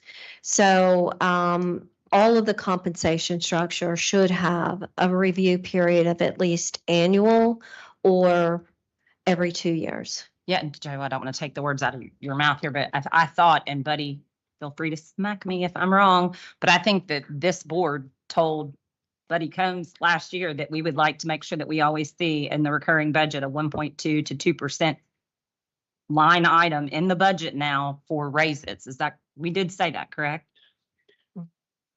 So that's already been. May I ask a documented. question, Okay. please? Yes. So as the newbie, you mentioned that the study would come back with a recommendation and a philosophy around compensation. Would that philosophy and recommendation come to the board for review and approval as well, or is that outside the purview of the board? So that is outside the purview of the board as an action item, but it is something that needs to be brought back as an information item for agreement, not approval. And so if the board does not agree with it, you would say, take it back, administration, and bring us something different. Okay, thank you. I think that's why it's important for us to see this before we have our next board meeting, so we can start Mhm. looking at it and have. Sure. Yeah. hmm I think it's important on a fiscal basis, most definitely. Do you have any idea, Fat Thumb, what that number looks like overall? Well, Wise annually, I mean, what typically has it been? right. The annual Increase. we have not had a definitive annual increase. So the 7% that the board gave, what was it, 3 years ago, 2 years ago? That was the first raise really, that this system had had in years. And that's part of why we have such compression issues, because we haven't had consistent raises and we haven't had a meaningful performance review process. I guess then the question would be year over year, what was the difference in salaries? This year to last year, what are we looking at as a number here? Think that was The delta? total. Buddy would have to answer that. Oh, you're right, okay, that's what Yeah. I was thinking. Yeah, and that percent of salary dollars is what would that represent as a percent?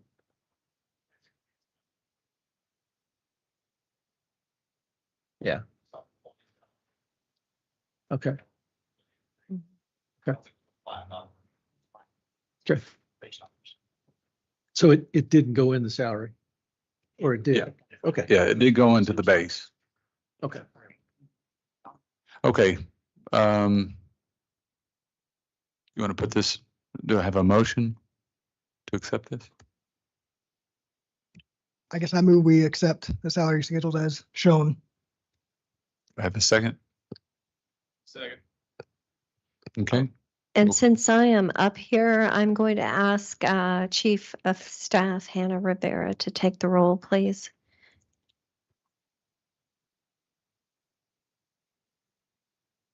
Have I caught you off guard? I'm sorry. My computer is dead.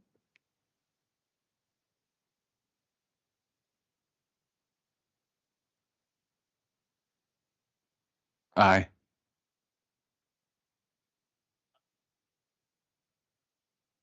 I'm a no. May I give my rationale? Oh, yeah. Just for my colleagues, professors, like Professor Rodsky and colleagues across the system, I just can't in good conscience vote to lower that when a man's put 30 years of his life and all the stuff he does at JCTC, and there are hundreds just like him. I can't vote to take that away based on this. So I'm a no. Thank you.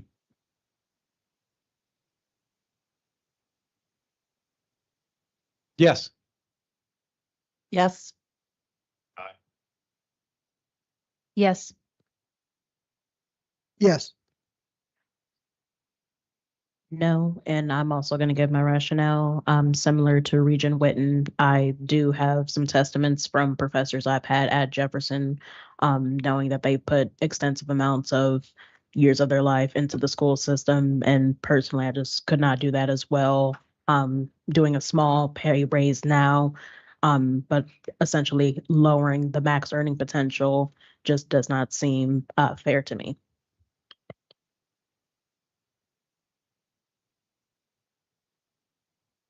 No, and I've already mentioned why, and I think that is the same as my colleagues with an A vote. No. I can give my reason. My reason, I'm worried that it's not worth lowering the teacher's salary. What quality of education we are going to get? How hard will it be to find teachers? Those things worrying me, so I'm going to vote no. Yes.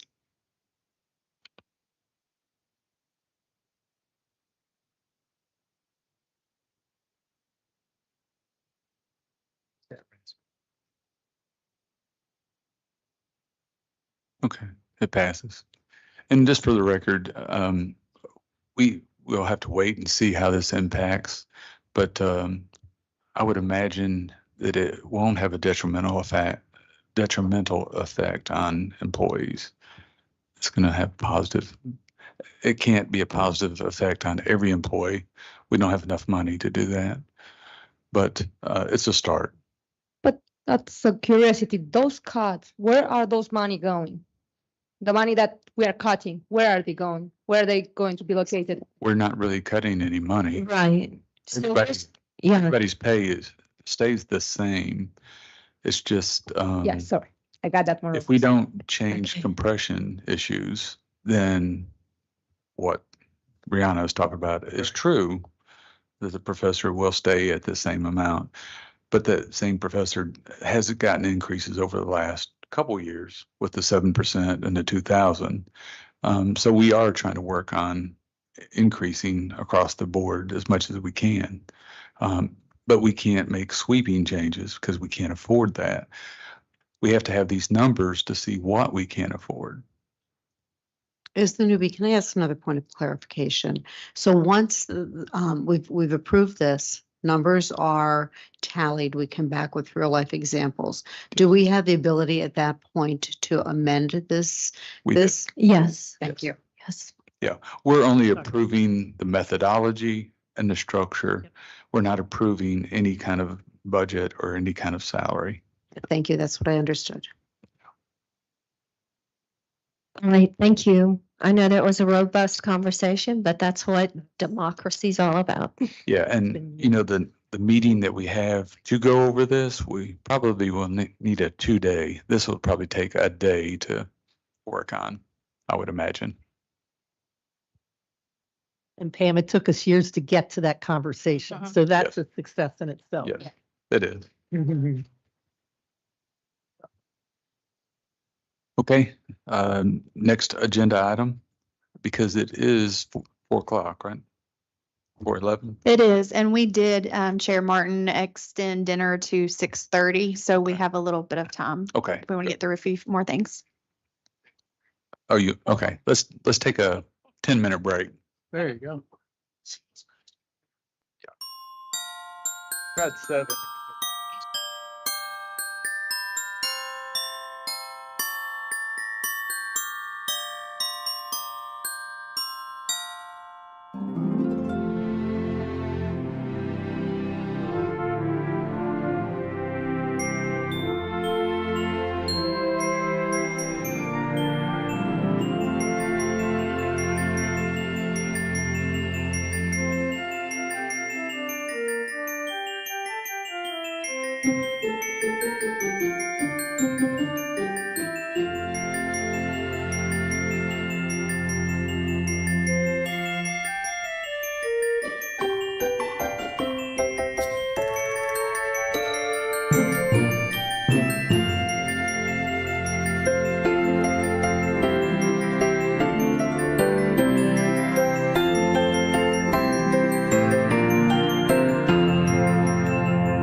Wears a helmet. Like, People would talk.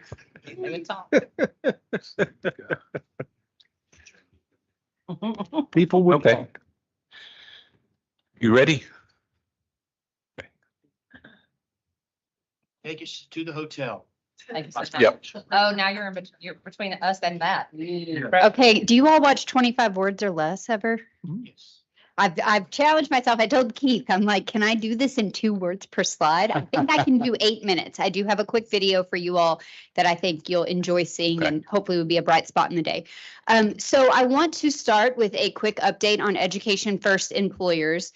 As you all recall, we announced this initiative together with Team Kentucky back in August. And since then, a tremendous amount of work has happened at the college level to ensure that we have a structure and framework for scale and sustainability for this initiative. So we've done quite a few things with the launch teams at the colleges in order to ensure that we are all on the same page in terms of operations, functions, how we'll collect data from both students and employers, and how we'll ensure continuous improvement moving forward. We do have 5 colleges that have taken up the offer to partner with Family Scholar House to provide wraparound support services and additional case management. And so one of the things that we'll be looking at is kind of the difference in number of students recruited in utilizing that additional support versus at a college who's doing it on their own, just to see if there's any difference in the number of students we're able to recruit and retain as a result of that partnership.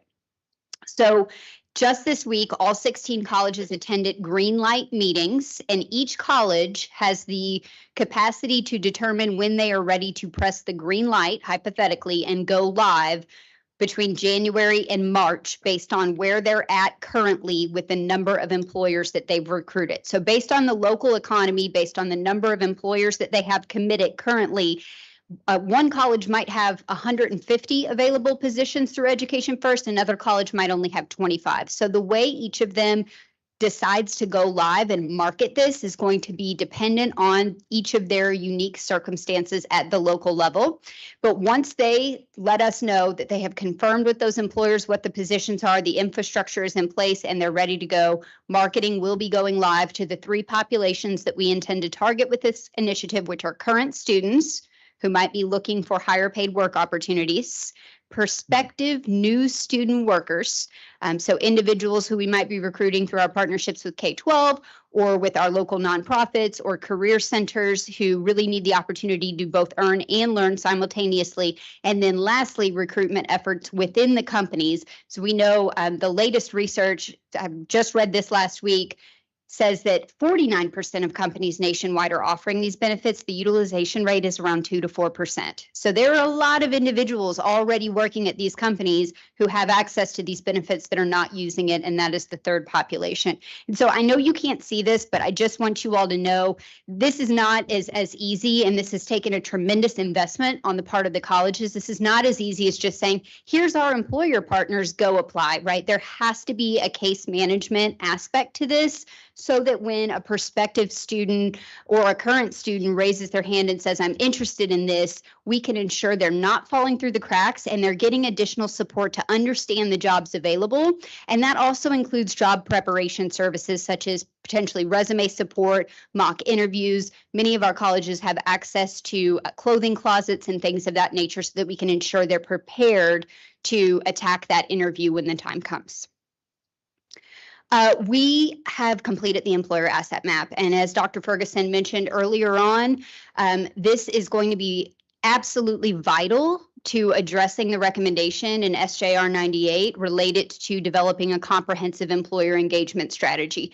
And though that strategy isn't written in a formalized plan right now, I can say with certainty that we are making significant progress in building out what that formalization can look like in the coming year. You can't build an engagement strategy if you don't already know who you're engaged with, and that's what we've been doing. And this has been a very heavy data lift on the part of the colleges.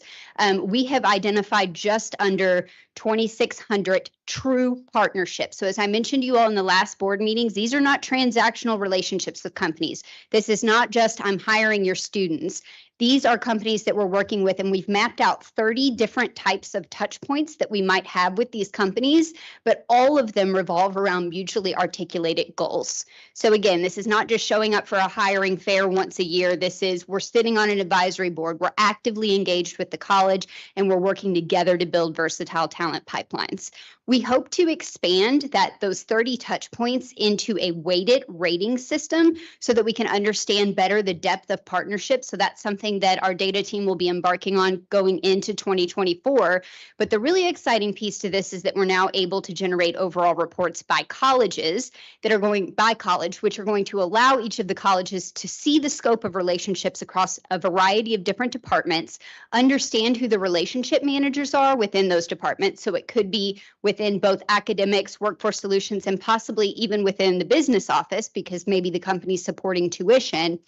And they'll be able to look at that information and say, here's where we are. I have kind of an image there of a scale of, and that's just work-based learning. So that's just one aspect of employer engagement, but there's a depth to the type of partnership. So the colleges will be able to say, here's where we stand with this company. We're sort of at this particular depth level. It's time for us to start pitching things at the next level to move that partnership forward. And I believe at your places, you have access to Gateway's sample report. And thank you, Dr. Figueroa, for allowing us to share that. They were an early adopter for us in getting the data in and really have kind of served as a guinea pig as we've been trying to analyze this. But you can see here their partnership breakdown by sector.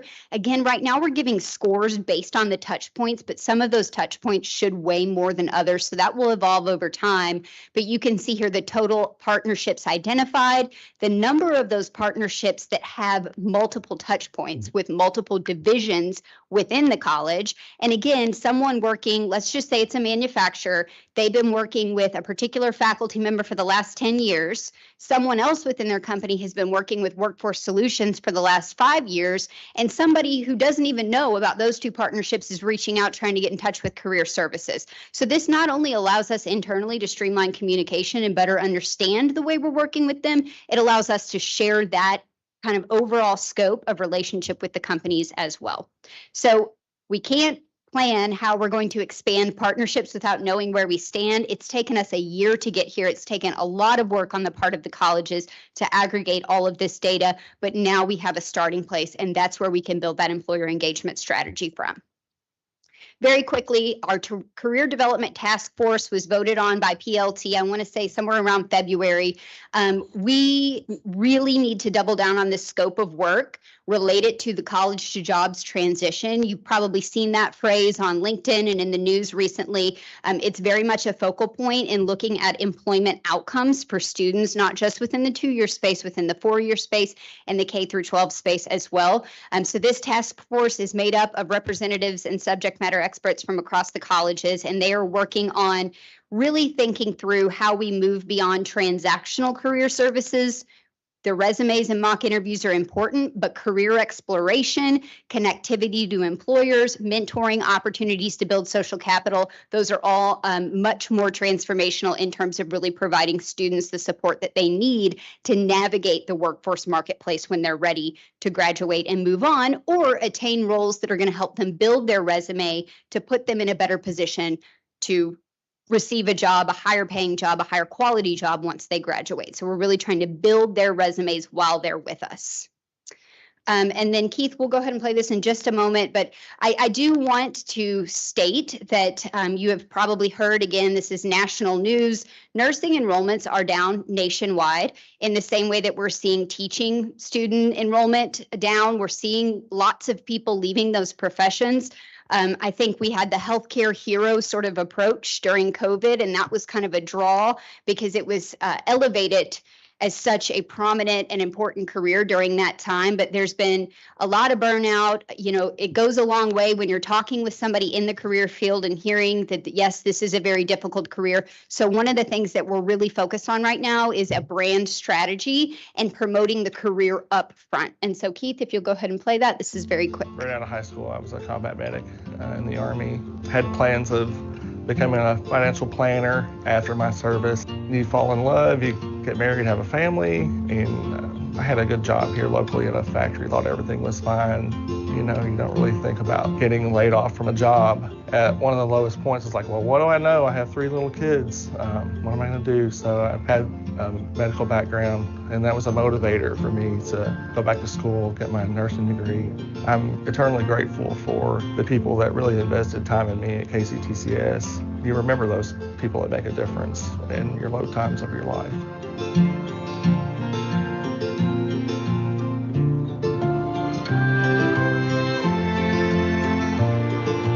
It was kind of already something that I just assumed I would be doing because that's where my mom went. My name is Tori, and I am her daughter.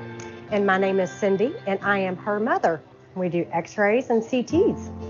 A lot of people look at x-rays, it's just pushing a button, sitting somebody a certain place, but you have to know how the anatomy lays in the body, in which direction that you can move the body to be able to collect the same diagnostic image for the radiologist. Watching her growing up, just being so motivated and getting stuff done and just that radiating strength. And I was like, I want to be just like that. KCTCS did, by all means, provide me a career, a very stable career in which I could go multiple different directions. You don't really know how hard it is with other places until you go somewhere simple like KCTCS to get the whole process taken care of.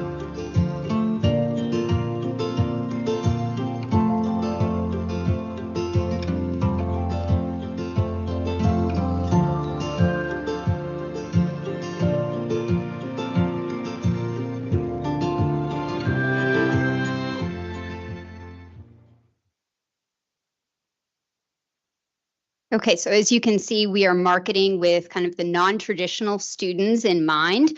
I love that we were able to show a mother and daughter healthcare team of professionals, but really trying to put that career awareness up front in the hopes of increasing enrollment with the career in mind before enrollment. The last thing here is our trains utilization. It's likely that we'll talk about trains as part of the audit. We are seeing, again, about the same numbers as we saw last year. We're down to about $200,000 in our trains budget. Last year was not a budget year. We went into session made the best attempts in a non-budget year to advocate for additional trains dollars. The demand only continues to go up, and we're seeing repeat customers going up again quarter after quarter.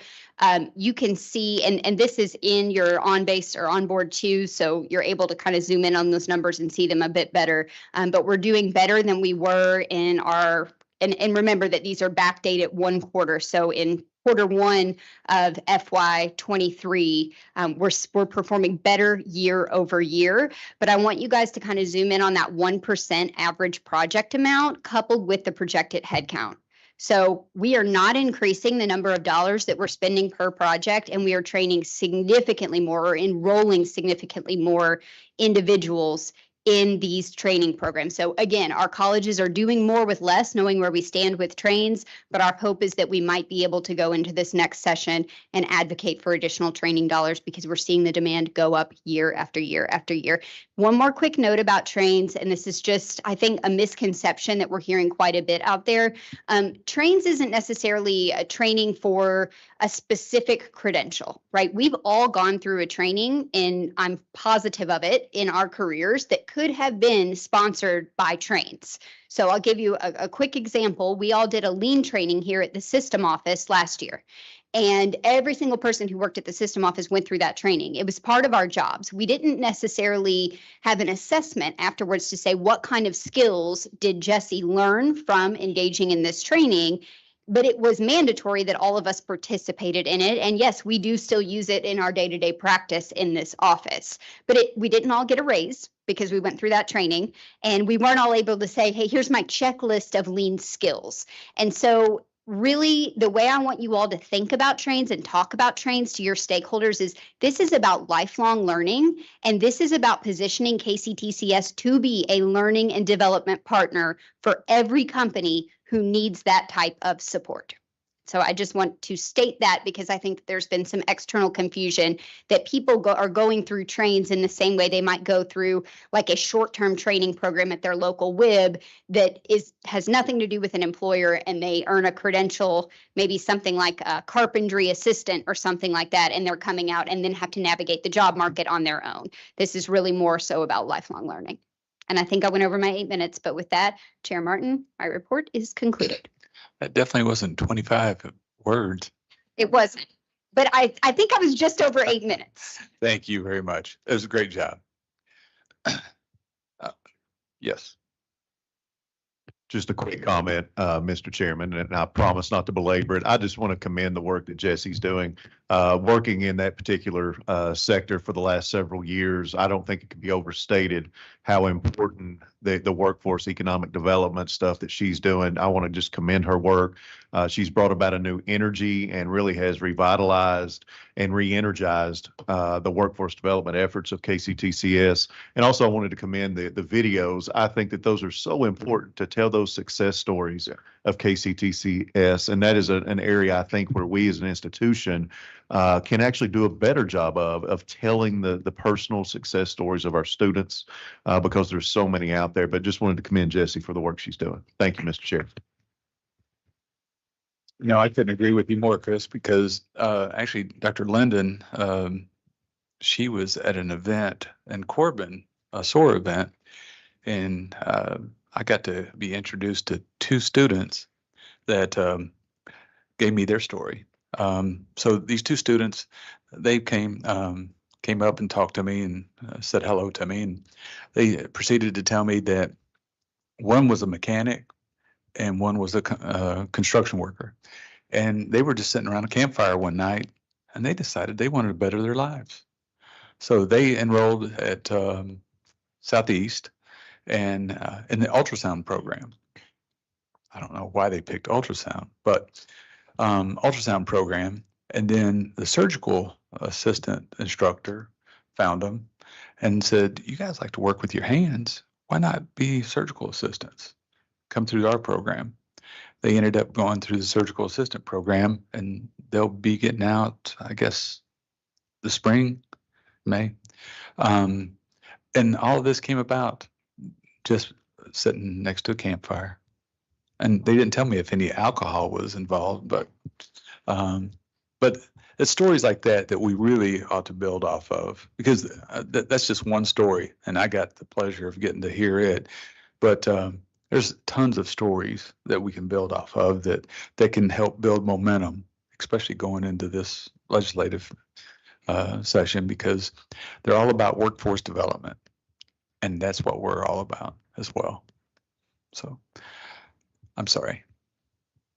Go ahead, No problem. Dr. Waker. I am a little bit of friendly competition with Jessie, so I promised her I'd get done in less time than she did. Thankfully, some of my report has already been completed. So you've already heard from Dr. Ferguson about enrollment, so I won't be reporting on that. And you've already heard about our academic programming optimization work with Huron, so I will not stop there either. But in this report, I will provide information on our certificate and program approvals and just give you a couple of updates on our learner success initiatives. The December report focuses on additions of new credentials. We don't focus on any suspensions, is what I've been told. And we do add and suspend to stay current with workforce and transfer needs of local communities in which we serve. A note to recall, we do have associates, diplomas, and certificates, and in this cycle, we have 19 new credentials that were approved between September and December. We have 1 diploma, 2 degrees, and 16 certificates. The diploma is at South Central Kentucky, SCI, for a machinist diploma in computerized manufacturing and machining. This increases marketability of graduates in machine tool, and this coursework is embedded in an already approved AAS and CMM. One of the new associate's degrees is the Health Science Technology at Somerset Community College. The HST program prepares students for entry-level career opportunities in healthcare and health-related services. This one was added to address critical workforce shortage in the region, and Somerset did engage in conversations with various healthcare facilities such as Advent Health, CHI St. Joseph Health, Grace Health, Lake Cumberland Regional Hospital, and Rockcastle Regional Hospital. So they were very engaged in the community with this one. The next degree is at West Kentucky. It's an Associate of Applied Science and Computer Engineering Technology. West Kentucky was approached by the University of Kentucky's College of Engineering, Paducah campus, and asked them to add another 2+2 degree option between the two institutions. So this one was very much driven by the University of Kentucky, and these graduates will be able to transfer into the Bachelor of Science in Computer Engineering Technology program offered in Paducah, which supports student success, advances economic development, and helps us keep students in the region. We have 16 new certificates, 1 at Bluegrass, 2 at Hazard, 5 at Hopkinsville, 2 at Owensboro, 2 at Somerset, and 4 at Southeast. Those details are provided in your report and on board. Dr. Ferguson has already discussed enrollment. We were both really excited that it is increasing, so both had it in our reports. One of the things that I said that I would share with you in December is an update on our KCTCS Online Learning Assessment Plan, which we call COLA for short. And it has 3 different aspects. The first part is the KEYS training, which KEYS stands for KCTCS Essential Skills. And for this academic year, 23-24, all full-time faculty are required to complete the training. We are happy to report that we are 95% there. We've also begun with our adjunct faculty, our part-time faculty. We are at 28%, but that we are going to have them be at 100% the next academic year, so 24-25. So we have already gone ahead and started working with them on that, and really excited at the participation rate. All faculty who teach at least one online course has to complete a self-review, a KEYS self-review. And we are happy to report that the full-time faculty have reported completed their self-reviews at 72%. So happy with that. And the adjunct faculty are at 20%. So we are making progress towards our goal. And then to ensure that colleges are applying keys with consistency, our online learning peer team assesses online courses. So they're going to be selecting a sample of our courses that have been evaluated by the college review teams in the past year. And that assessment is going to happen between January and March of 2024. Again, you've already heard about our academic programming optimization work with Huron. So one of the other things I reported to you that we're working on this year is our prison education programs. We have 3 huge steps in this process. It's going to be very labor intensive to get back into this business with the Department of Education. So the first step is there's a college planning group that works on it, and then they're ready to submit paperwork to the Department of Corrections. And we are happy to report that we do have 3 of our colleges that have moved on to submit their application and proposal, as well as a memorandum of agreement with the Department of Corrections. Those 3 colleges are Bluegrass, Jefferson, and Hazard. That concludes my regular report. And now I would respectfully ask Chair Martin for consideration that the Board of Regents approve the awarding of our candidates for degrees and diplomas and ratify certificates as presented in the booklet for July 14th through October 1st, with the credentials to be awarded to candidates upon certification that the requirements have been satisfactorily completed. And that list, it includes 6,961 requests.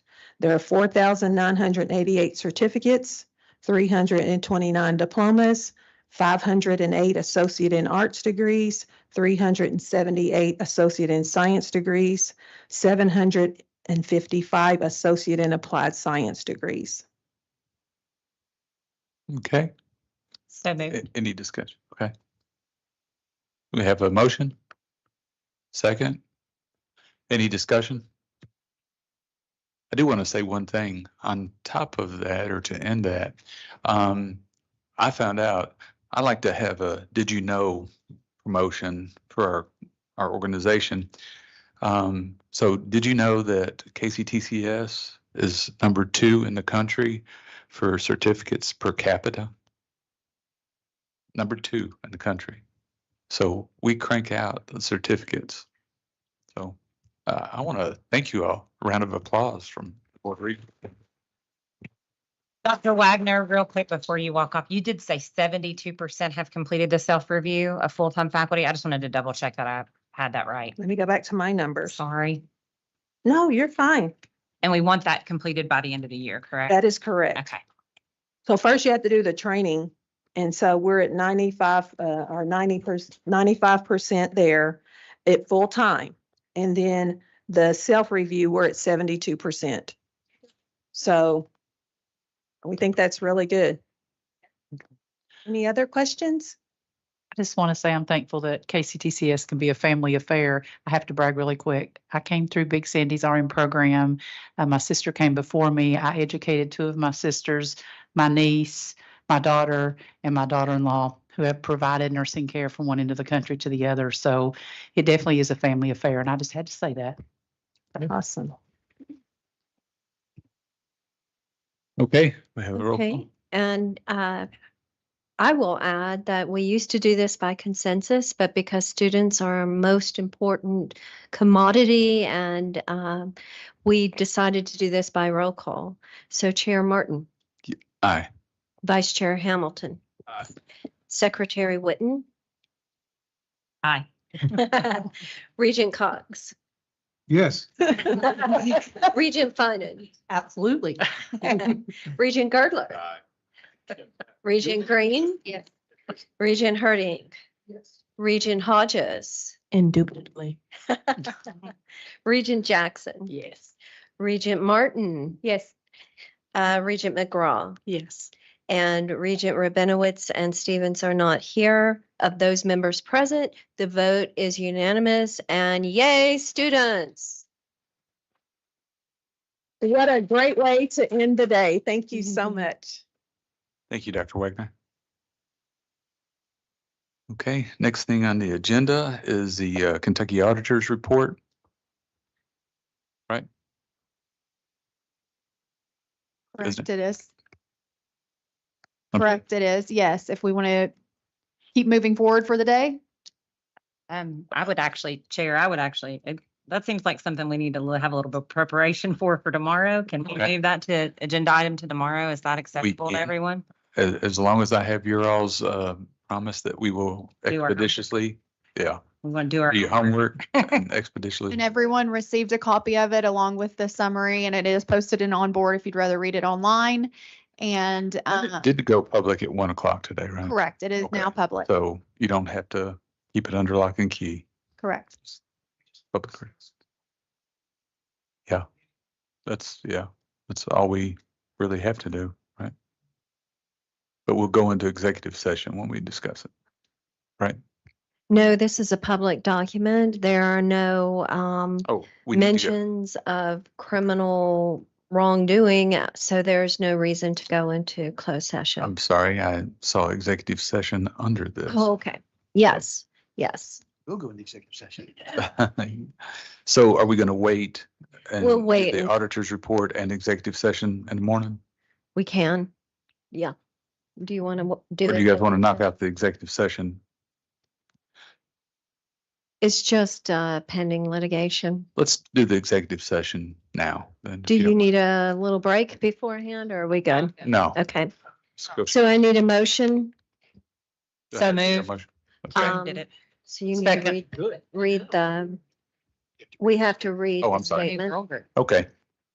Sorry. What you got in between? It's in your screen. Oh. Shoot.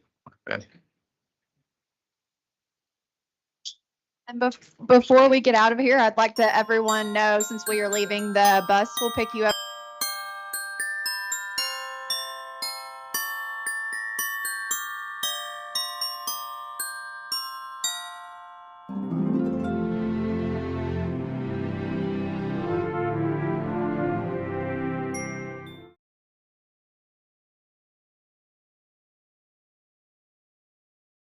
Discuss individual personal matters, discussions that may lead to the appointment, discipline, or termination of an individual employee.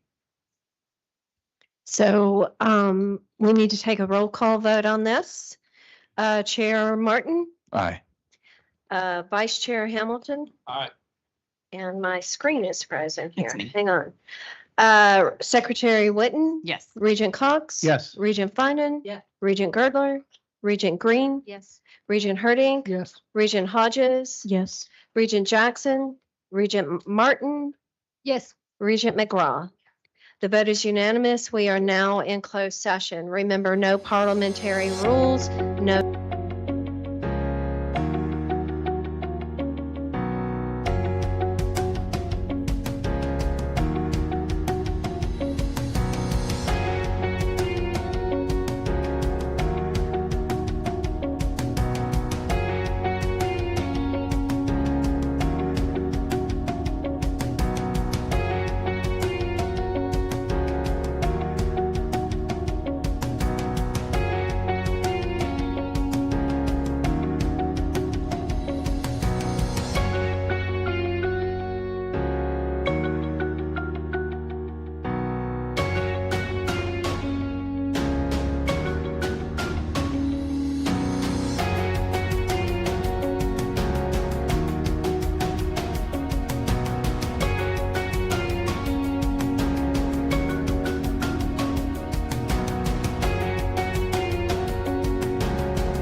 We good?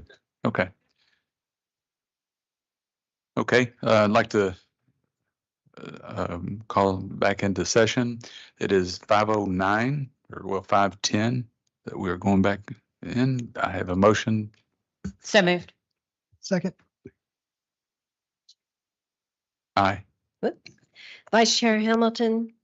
Regent Witten. Aye. Regent Cox. Yes. Regent Finan. Aye. Regent Girdler. Aye. Regent Green. Aye. Regent Herdink. Aye. Regent Hodges. Aye. Regent Jackson. Regent Martin. Aye. Regent McGraw. Aye. The vote is unanimous. We are back in open session. Okay, we're back in open session. We met an executive session, closed session, and there was no actions taken this time. So that concludes our meeting for the day. So dinner is at 6:30 at Gibson's, right? Gibson's.